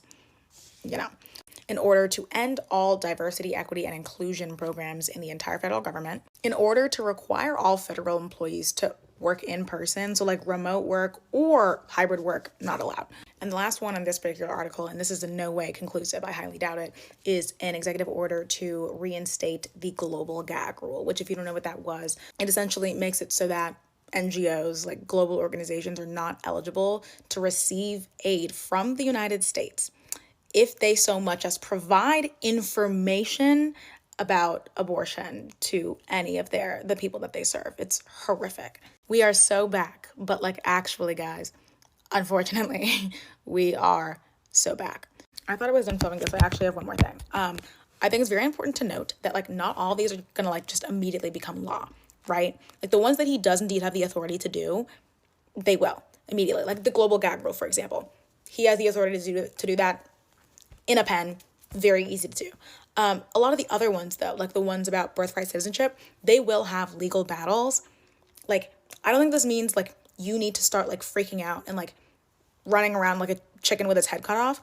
But people do need to be vigilant and take care of their communities, especially as the immigration ones are going to be so unbelievably disastrous, as many of us already know. Like, it is a moment to be aware, to be tapped in, but not to like feel so much despair that you won't even take action, because the action that we take consistently has been able to effectively fight back against these oppressive laws that he tries to put into place. What if I told you that the love triangle in Wicked is not about whether Fiyero is going to pick Elphaba or Glinda, but it's actually about whether Elphaba is going to pick Glinda or Fiyero? In this presentation, I'm going to explain why, and before people start complaining in the comments, oh, but they're not gay. Yes, they are, and they're actually so gay that I could make a whole other video on it, so let's just accept it and let's keep going. First, let's break down all of the individual characters, starting with Elphaba. Who she is at the beginning of the story is oftentimes forgotten and or misinterpreted because who she ends up as is so memorable and iconic. People picture her with a confident, take-no-shit attitude, and that is correct, but they often forget that her initial characterization, which to me is best summed up in The Wizard and I, is so different. I'm actually highly critical of how different Elphibas interpret this song because I think it's so essential that they convey a youthful, hopeful, naively optimistic girl that wanted to fit in. I love when actresses make it almost silly, putting on a voice to mimic the wizard or acting out the song to make it feel more like that schoolgirl daydream. So much of where Elphaba ends up relies on the all is lost moment, the devastating realization that the wizard is a con man, but that devastation does not hit hard if you haven't believed for the past hour that Elphaba is giggling and kicking her feet and writing YN fanfic about meeting the wizard. A lot of people, in my opinion, interpret Elphaba as this like not like other girls character when she is the total opposite. That's why to me her participation in Popular is so important. She listens to Glinda, she lets her put on lipstick, she lets her call her Elfie, and she's resistant because she's scared of being burned since most people have been assholes to her whole life, but she's not resistant because she thinks she's better or above it. Even in Dancing Through Life, when Glinda asked to cut in, Elphaba would be totally valid in being like, no, fuck you, I'm going home, but she doesn't. As soon as Glinda shows an ounce of kindness, Elphaba's like, great, let's be friends. That plus her daydream about meeting the wizard makes it very clear that she wants to fit in, she wants wants to be liked, she wants to be accepted, and her pretending otherwise doesn't erase how she actually feels. Elphaba's primary character development, and kind of the whole point of this metaphorical love triangle, is that she has to choose between pursuing an internally based sense of self or an externally based sense of self. In other words, does she identify more with how other people see her or how she believes in herself? Elphaba's character progresses through making decisions, and part of that is because she's the main character, obviously, and the plot has to continue, but also it's a very strong character trait that she is very active in her own story. And this leads perfectly into Glinda, who is the total opposite. Everything that we learn about her comes from watching her in action and lack of response to what is happening around her. While that passivity is often interpreted as stupidity, Glinda is far smarter than she is given credit for. She presents as naive and shallow, but she is very socially intelligent. In the song Popular, she has a lyric where she explains to Elphaba that politicians aren't actually smart, they're just charismatic. And this is a comedic moment because it's a comedic song and she's a comedic character, but what people don't connect to is the fact that the wizard says the exact same thing at the end of the show. In his song, Wonderful, he explains to Elphaba that whoever's the most liked gets to write history. A rich man is a thief or a philanthropist. It's all in which label is able to persist. It's not about aptitude, it's the way you're viewed. And that's not an observation Glinda makes after she's gone through the whole story. That's her undeveloped character already understanding that. That intelligence is also represented in Defying Gravity when she's yelling at Elphaba for her outburst at the wizard, and she says, I hope you're happy how you've hurt your cause forever. Your cause. Not you, not your family, not your reputation, your cause. A lot of people interpret Glinda as being unaware or ignoring what Elphaba is trying to do, but she understands completely, and while on the other end of extreme, she understands a different path of how to get there. Glinda's character for Elphaba represents pursuing an externally based sense of self. Her ambition is driven by a need for validation and a need to be liked. I think that these two book quotes summarize her perfectly, which you can pause to read. And the third character in this little triangle is Fiyero, and he's actually a compilation of two different book characters. Original Fiyero isn't ostracized to the extent of Elphaba, but he is an outsider, and the second half of his character comes from the book character called Averick, who's the popular kind of frat boy part of him. And that's why he can kind of be inconsistent, because he's kind of shifting back and forth between these two characters that were blended into one. He is a pretty passive character, but it's not from a people-pleasing lens the way that Glinda is. It's more so that he just doesn't have anything that he believes in, but once he does, he finds it easy to stick to that. It's interesting too, because you can't really understand his character without Glinda's character, because most of what we learn about him is from him being set up as a counterpoint to Glinda. This is most obvious, and thank goodness, when Madame Morrible is giving a false account of what happened with the wizard, and Glinda's letting it happen while Fiyero keeps interrupting. I also think it's funny that this is the song in which Glinda gets engaged to Fiyero, because they're both still clearly obsessed with Elphaba, and she's like not even on stage. To me, it really just seems like a little arranged marriage with a college boy bestie, not a true relationship, and I think that they both know that. And that's why I don't think that their relationship is kind of a big part of this love triangle, because I don't think there's any real depth to it the way that these other relationships have. But that song, thank goodness, is really important. He's basically telling Glinda that if she agrees with him, then why don't they just leave? And what Fiyero represents is pursuing that internally based sense of self. To sum up everything I just said, think of Fiyero plus Glinda as equaling Elphaba. Elphaba has very strong traits from both of them, and this is why they represent those two different versions or sides of her. Who Elphaba chooses isn't about them as people or about which is right or wrong, quote unquote, but is about which version of Elphaba the story wants to celebrate. So now you understand them all alone, let's talk about their relationship dynamics. Elphaba and Glinda are very much two sides of the same coin. The story sets them up to be opposites to differentiate them for the audience, but they're so much more similar than they're credited for. They're both very privileged, Glinda because her family is super rich, and Elphaba because her dad is the governor of Munchkin Land. And yes, he doesn't love her, so it's not seen as a privilege, but it absolutely still is one. They're both incredibly ambitious, they're both very smart, and they both desperately want to be liked. Even by the end of the story, the pinnacle of For Good is basically how they've swapped places with each other. In that scene, Glinda wants to clear Elphaba's name, but Elphaba won't let her. In other words, Glinda has finally decided that she doesn't care about her reputation anymore, while Elphaba has actually realized how important that reputation is. And it's really important to note that Elphaba actually chooses Glinda in the end of Act 1. In Defying Gravity, the lyric is, "Come with me and think of what we could do together." And what's important to remember is that that's a very active choice, and I use that word on purpose, active. Again, you can pause to read the book quotes, the first one being the inspiration for the lyric "Kiss Me Goodbye, I'm Defying Gravity," but both of them I think sum up their relationship really well. But of course, she and Glinda don't end up together, and that's because Glinda rejects her. And Glinda rejects her because if she had accepted and gone with, then she would be the main character with Elphaba and Fiyero as her metaphorical representations, but it's not her story, it's Elphaba's. Unfortunately, the wizard fucks everything up for everybody. He is the worldview shift that turns Elphaba towards the part of her that is more like Fiyero. Fiyero is a pretty aimless character who needs to be beneficial, and Elphaba is obsessed with proving her worth. And that need to be beneficial, I think, for Fiyero is really summed up well, where most of his major plot points are him doing something for Elphaba and or someone else. If you remember what I said about Elphaba choosing Glinda being an active choice, Elphaba choosing Fiyero is a very passive decision. It's the total opposite. As long as your mind is a lack of ambition and a relinquishment of activity. As long as your mind, nothing else matters. I don't need anything else. I don't need to prove myself anymore. As long as your mind, everything's okay. This is a development inside of Elphaba that is shown through her relationship with Fiyero, but it's actually really more of a metaphor of her relationship with herself. And that is why, again, this love triangle isn't about them as people, but about what they represent.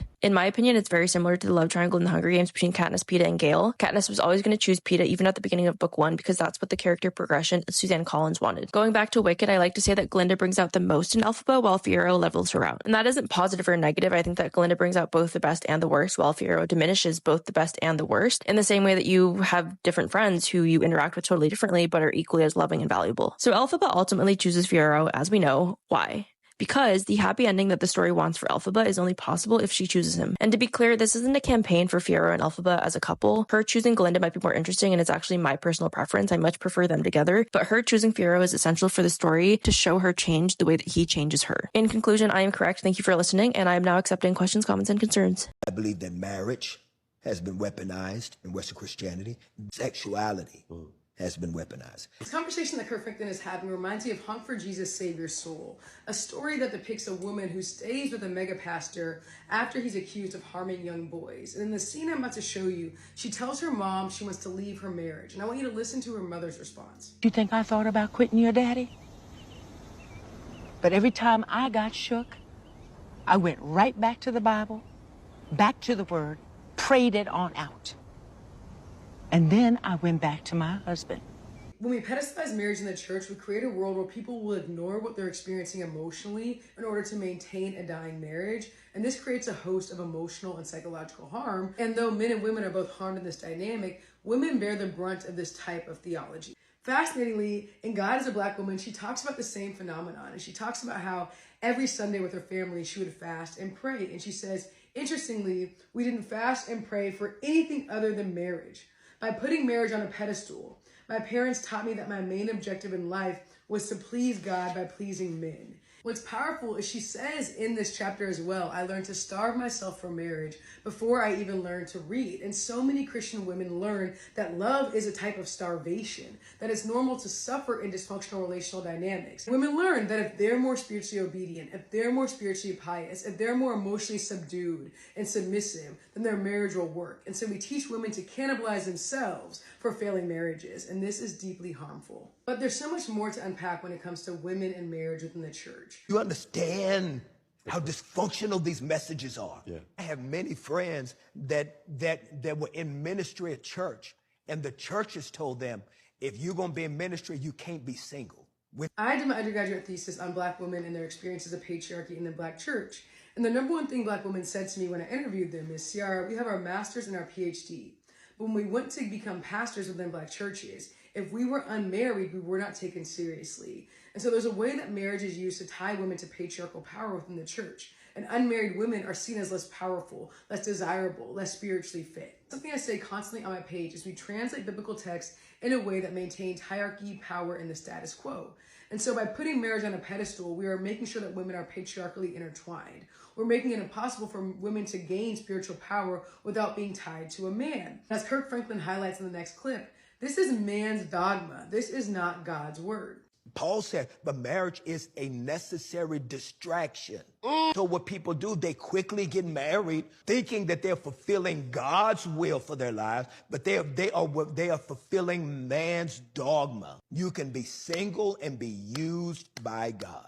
And thanks so much for watching. My name is Ciara. I'm a change management consultant and a theologian, so follow me for more content like this. Madame Morrible makes one single mistake that irreparably changes the entire plot of Wicked, and that mistake is the fact that she picks Elphaba to mentor instead of Glinda. Let's talk about it. I'm going to be showcasing a few different casts, but just remember that the blonde one is always Glinda, the green one is always Elphaba, and the old lady with the dump truck is always Madame Morrible. If you really think about it, Madame Morrible's immediate and severe dismissiveness of Glinda doesn't really make sense. She's downright rude to her from the moment she enters Shiz in Act 1. And while we aren't supposed to feel bad for Glinda because it's meant to be a comedic moment, it's kind of wild that the headmistress of an esteemed university meets a 17-year-old student for the first time and immediately starts beefing with her. And if you think about it further, Glinda is the perfect person for Madame Morrible to latch onto. Her family is very influential, are wizard loyalists, and are not animal sympathizers. Glinda also doesn't really have any natural magical talent, but I actually think that's a good thing. Madame Morrible would have to train her from scratch, but she would be able to shape her magic from the beginning instead of trying to harness existing magic that might not be as compliant like Elphaba's. Plus, Glinda already understands social politics very well. So why doesn't Madame Morrible pick her? My opinion is that Madame Morrible assesses the situation accurately but comes to an incorrect conclusion. She has the facts, but she is blinded by her own biases, and therefore her decision is flawed, even if her understanding understanding of the situation is correct. Madame Morrible sees that Elphaba is a friendless social outcast and believes that she can use that to her advantage. This is a very common tactic amongst adults that take advantage of kids even in real life. They almost never go after the kids that have a lot of friends and attentive, doting parents. Madame Morrible believes that Elphaba will crave the attention and support from her as a mentor, which she does, and that she will become addicted to being loved by Oz, which is a very fair assessment. Elphaba even admits to something like that in The Wizard and I. Elphaba may be an animal sympathizer in the beginning, but relentless bullying does a lot to a person's mental state. And isn't anger and pain what allows for scapegoating in the first place? And of course, Elphaba shows immediate and extreme magical power. That might seem like the obvious answer as to why Madame Morrible shuns Glinda, but then you remember that Madame Morrible was abrasive to Glinda even before Elphaba displayed her power. Why? Glinda is a threat from her perspective, plain and simple. Glinda's family influence is not a benefit if Glinda doesn't influence them to do the things that Madame Morrible wants. It could be an asset, but is equally as likely to become a problem if Glinda turns against her, which she eventually does. Madame Morrible also believes that Glinda's existing popularity means she won't be as desperate for the wizard's affections or her own. She can get that adoration elsewhere, so while the wizard might be a bonus and that anyone would objectively want to be liked by the revered position of power, it isn't everything to Glinda the way that it might be to someone else like Elphaba. Most importantly, Glinda is smart. I don't think that Madame Morrible's indifference is a sign that she thinks Glinda is dumb. I think it's a sign that she understands exactly how smart Glinda is, and she cannot let anyone understand it too. As the audience, even we are immediate victims of Madame Morrible's manipulation. Our first impression of Glinda is seeing her taking charge of her own education by trying to approach Madame Morrible twice. We learn that she did research on her classes and wants to be taught sorcery. We know that she took the initiative to write an entrance essay. We really have no reason to believe that Glinda is stupid until we see how Madame Morrible treats her, and we immediately think, oh, okay, she must be dumb. But Madame Morrible would have absolutely read her entrance essay and realized how smart she is. She also would have realized how thorough Glinda's understanding of social power is. Both of those things make Glinda a strong asset, but a stronger possible enemy. And again, we know this to be true because it eventually comes to fruition. Glinda eventually is the one who exiles the wizard and imprisons Madame Morrible. Plus, Madame Morrible already has the intelligence and social power with the wizard, so Glinda is more of a possible threat than she is a possible ally. This quote from the book, I think, sums up their dynamic really, really well. In response, Madame Morrible immediately starts cutting Glinda down and reducing her perceived power. And in the beginning, everything goes according to plan. Madame Morrible's manipulation of Elphaba works really, really well. She brings up the wizard right before The Wizard and I, and Elphaba's reaction clues her into that being something to hold against her. Then in the stage musical, she walks in after something bad, sentences that Elphaba is too sympathetic to the animals, and immediately threatens to revoke the favor that Elphaba has found herself in. In the movie, the changed pacing did not allow for that, so instead they show that she writes to the wizard as soon as she realizes Elphaba's sympathies. As far as Madame Morrible is concerned, everything is great. She has a young, powerful student she can easily manipulate, and she has no reason to believe that she won't be effective in her plan. But, like I said, while her assessment of the situation was correct, her conclusion was wrong. Madame Morrible believed that Elphaba being an outsider would make her more desperate to be accepted, while Glinda being accustomed to it would make her crave it less. In actuality, Elphaba being an outsider meant that she was more willing to give up on that dream, while Glinda living her whole life that way meant that the thought of losing it was more unbearable. Madame Morrible also believed that Elphaba's inability to navigate social politics would make her more susceptible to manipulation, while Glinda understanding it would make her more aware. In actuality, Elphaba not understanding meant that she saw through it quicker, while Glinda was more forgiving. And those two fundamental misunderstandings are what resulted in Madame Morrible picking incorrectly. The movie did a great job of adding a little bit more nuance to Madame Morrible's acceptance of Glinda at the end of Act 1. Elphaba going rogue while Glinda stayed behind made Madame Morrible realize her mistake, which is why she changes her tune so abruptly in Act 2. It felt very much like manipulation to see Madame Morrible bring Glinda into a hug, and I thought it was clear that Glinda accepted the hug partly because she wanted comfort, but also because she realized that she was essentially a hostage at that point. In Act 2, Madame Morrible implements two really key types of manipulation, the first being excessive rewarding of loyalty, and the second is guilt. Fiyero is named the captain of the guard, even though there is no way he's the most qualified candidate, and Madame Morrible also orchestrates the engagement between him and Glinda. Then, when Glinda confronts Madame Morrible and accuses her of killing Nesta, Madame Morrible completely flips on her and tells her that she knows that this is what Glinda wanted from the beginning and makes her feel bad about that. Whether you believe that's true or not, it still has the intended effect, and it makes Glinda retreat away from probing for the truth because it flips the anger at Madame Morrible into guilt towards herself. That forced internal candor reminds me a lot of Elphaba's own internal monologue around the same time, in which she asks herself, was I really seeking good, or was I just seeking attention? Notice how when Madame Morrible is scared of Glinda's power, she demeans her. When she's confident in Glinda's allyship, she showers her with praise and rewards, and then when she feels threatened again, she immediately reverts back to tearing her down. This works so effectively because, in my opinion, it is extremely obvious that Glinda is not power hungry, she's just desperate for attention and love. And the only reason why Madame Morrible's manipulation doesn't work forever is because of Glinda's relationship with Elphaba. I think Madame Morrible assumed that their relationship was shallow and one-sided, that Glinda was only using Elphaba, and that she incorrectly assumed that because that's what she was doing, and she saw so many similarities between herself and Glinda. I think it's implied that Elphaba is the first person that Glinda has ever had a genuine relationship with. Before, attention from a stranger is probably equally as rewarding as attention from a friend because the two weren't that different. But once Glinda understood what it was like to be adored and respected by someone in a deeper way, the surface level equivalent just wasn't as rewarding. The feeling of Elphaba understanding her not just in her strengths but also in her mistakes, but still loving her and being proud of her anyway, essentially cut the hold that Madame Morrible had on her. I think Glinda's natural development across both acts is learning that it's normal to human nature to want to be loved and respected, but that as people we have to and should earn it. Now I want to speak about Madame Morrible individually. I think it's extremely interesting that she is more powerful than the wizard and is a native Ozian, but is still working under him. I don't know whether that's meant to be commentary on Madame Morrible's character or Oz's society or both. I also think it's interesting that the wizard rose to power after the so-called Great Drought and that Madame Morrible's specialty is weather. It might just be a coincidence, but I always got the impression that Madame Morrible helped fabricate the tragedy that allowed the wizard to introduce the scapegoat in the first place. And this might be Kool-Aid level conspiracy shit, but I also wonder whether Madame Morrible brought him to Oz, even if he doesn't know it. Because the explanation that it was just random chance that he floated into Oz on a hot air balloon from Lake fucking Nebraska is kind of insane. But either way, whether she brought him there or it really was random, it just makes way more sense to me that the wizard is a prop for her. He's the most powerful man in Oz, but she knows his secrets and has magic that he doesn't. It's a foolproof system because she gets the benefit and privilege of the wizard's influence without having to be held accountable for any of it because he's the wizard and she's just his press secretary. And if he cuts her off, then he loses his magic, which he won't do. Even Elphaba says, "You're behind it all," to the wizard regarding the animals losing their ability to speak, but who has the magic to do it? Not him, Madame Morrible. She says she can only read a few spells in the Grimmery, but like, have you ever heard of lying? We have no reason to believe that that is true. It felt to me like she wanted to boost Elphaba's confidence or make her feel special by diminishing her own power. A change in the movie that I absolutely hate with every fiber of my being was the addition of the prophecy in the One Short Day. If anyone knows John Chu, please have that man give me a call because I have some questions for him. The completely baseless invention of a prophecy injects a chosen one trope that in my opinion is antithetical to the whole point of the story in the first place. It makes it seem like Elphaba has this unspeakable level of narratively intentional power. And she is powerful, nobody is disputing that. But Madame Morrible has proven that she can assassinate other political leaders, can strip animals of their abilities to speak, can control a significant portion of the weather, and can read the Grimmery. The amount that she can read is up for debate, but at the very least she can learn. Nessa screwing up the spell in Act 2 isn't because the Grimmery is unreadable to anyone but Elphaba, it's because she isn't trained in magic. Madame Morrible has a coveted sorcery seminar that is lauded enough for Glinda to be interested in it before even arriving at Shiz, which hints at her widely known magical power and ability. Obviously, Elphaba is very, very powerful, but to be honest, I always assumed that Madame Morrible took Elphaba under her wing because she was afraid of that power, not that she needed Elphaba to accomplish all of her goals. Madame Morrible was clearly one of the most magically gifted Ozians, and she had the backing of the wizard, which gave her social status. Securing Elphaba's devotion may have given her bonus magic to be more efficient, and it would have ensured that Elphaba's magic wasn't used against her and the wizard, but you cannot convince me that Madame Morrible needed Elphaba. What she wanted was another pawn and ally under her. Her mistake was choosing the wrong one. Okay, bye. I ain't even gonna hold y'all with a lot of talking. We're gonna jump straight into it because it's a whole lot.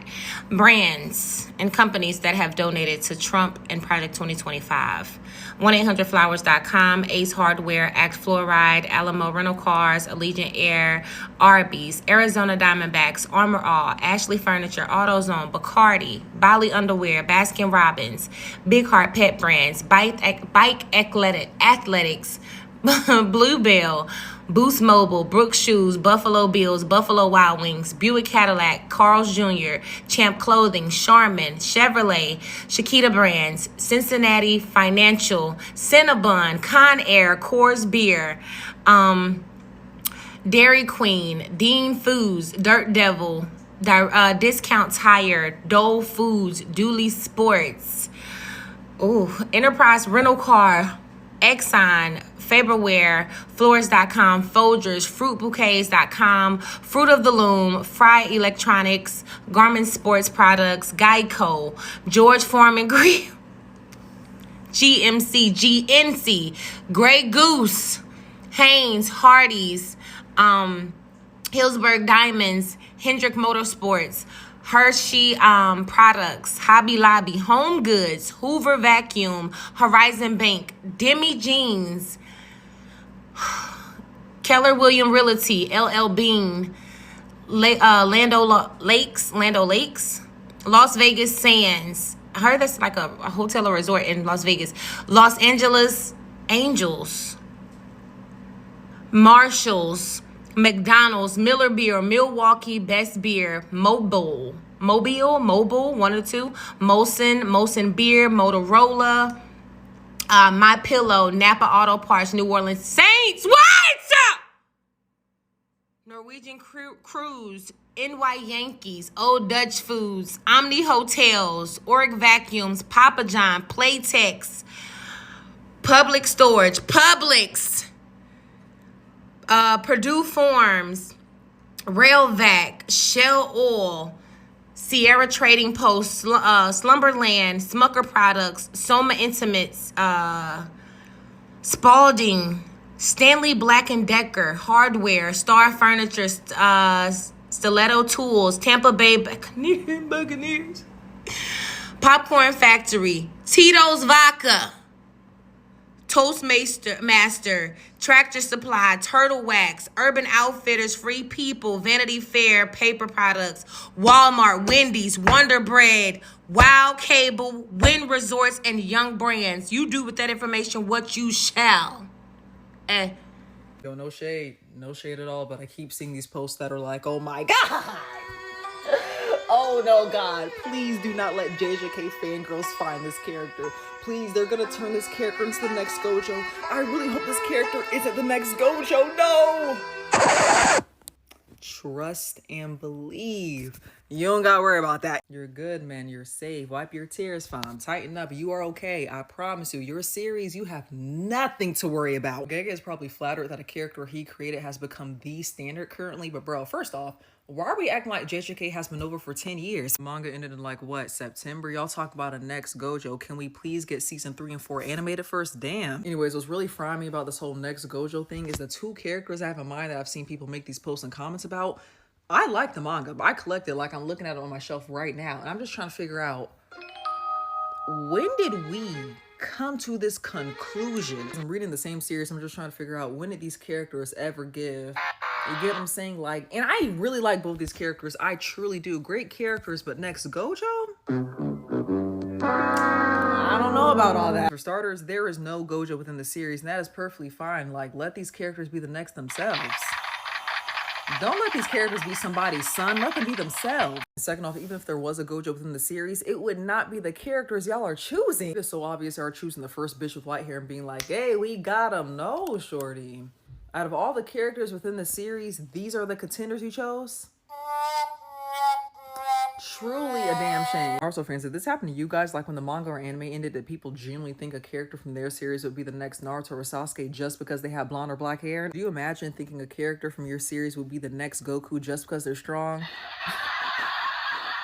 I have to laugh. And I feel like we're getting ahead of ourselves just a little bit, so let's dial it back some. Can they get to Toji's level first? Don't knock Toji's motion. That man had the people in a chokehold.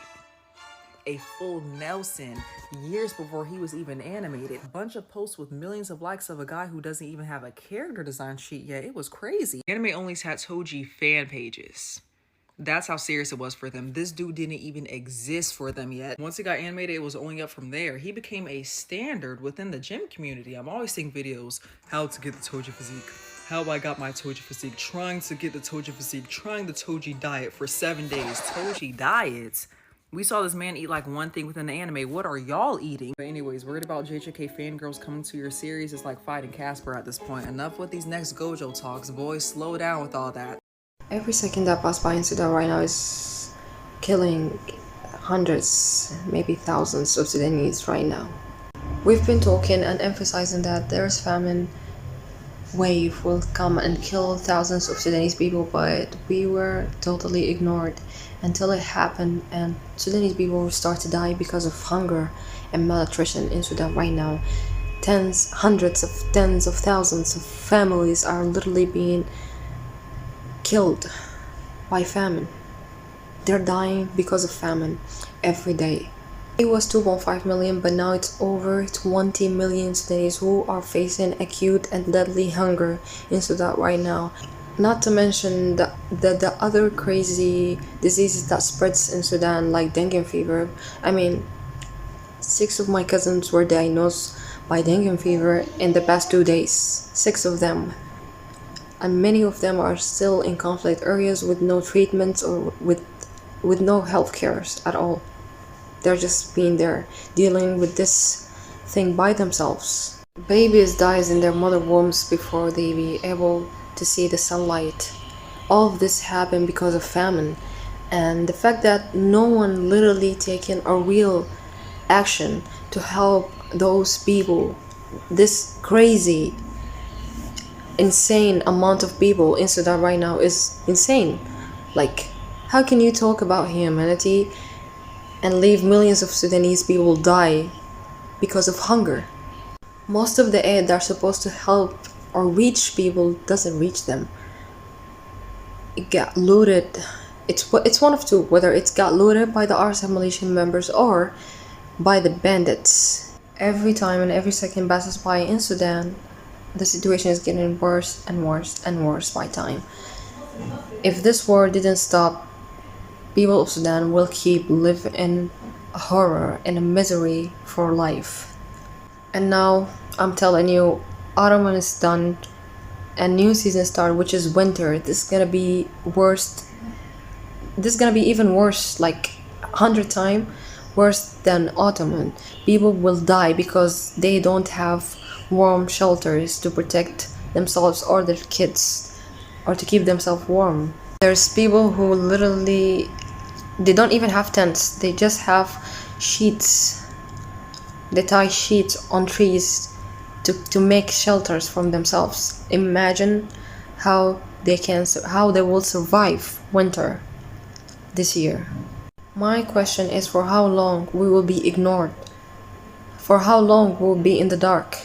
For how long you will keep ignoring the fact that there was millions of Sudanese people, of humans, regardless of where they're from or their religion, regardless. There are humans who are dying right now as we're speaking because of hunger. Millions of them, millions, not thousands, not hundreds, millions of Sudanese people are dying right now because of hunger in Sudan, in front of everyone, and you're just literally ignoring the fact that you just decide to ignore that the fact that there's people are dying right now because of hunger. I want you to join hands with me and with every local initiatives that help to feed as many as they can of Sudanese people in conflict area. I've shared it a lot. Khartoum Kitchen is one of the biggest local kitchens that helps to provide food and medical care for internally displaced Sudanese. Please go to the link in my bio and donate, give whatever you can, and to help feed as many as we can, and to help to save as many as we can. Last but not least, please go and follow those who are in conflict zones, and follow my Twitter for updates, and follow the people who share links, donation links for Sudanese families and local initiatives.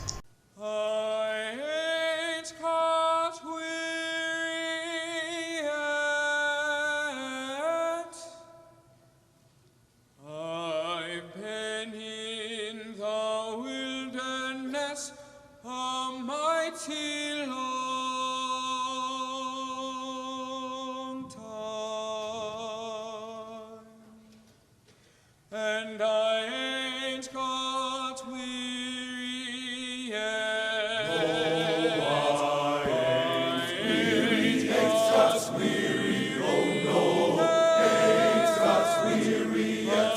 Weary ain't got weary. I ain't got weary yet. I've been in the wilderness a mighty long time.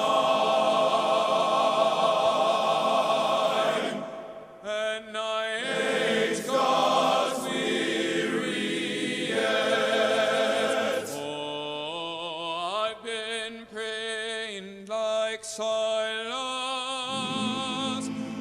I've been praying like Paul. I've been serving my Lord a mighty long time,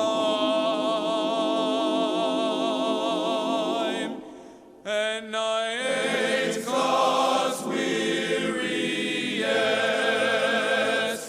Oh, I've been talking with my Savior, Lord. I've been walking with the Lord. I've been in the wilderness a mighty long time, and I ain't got weary yet.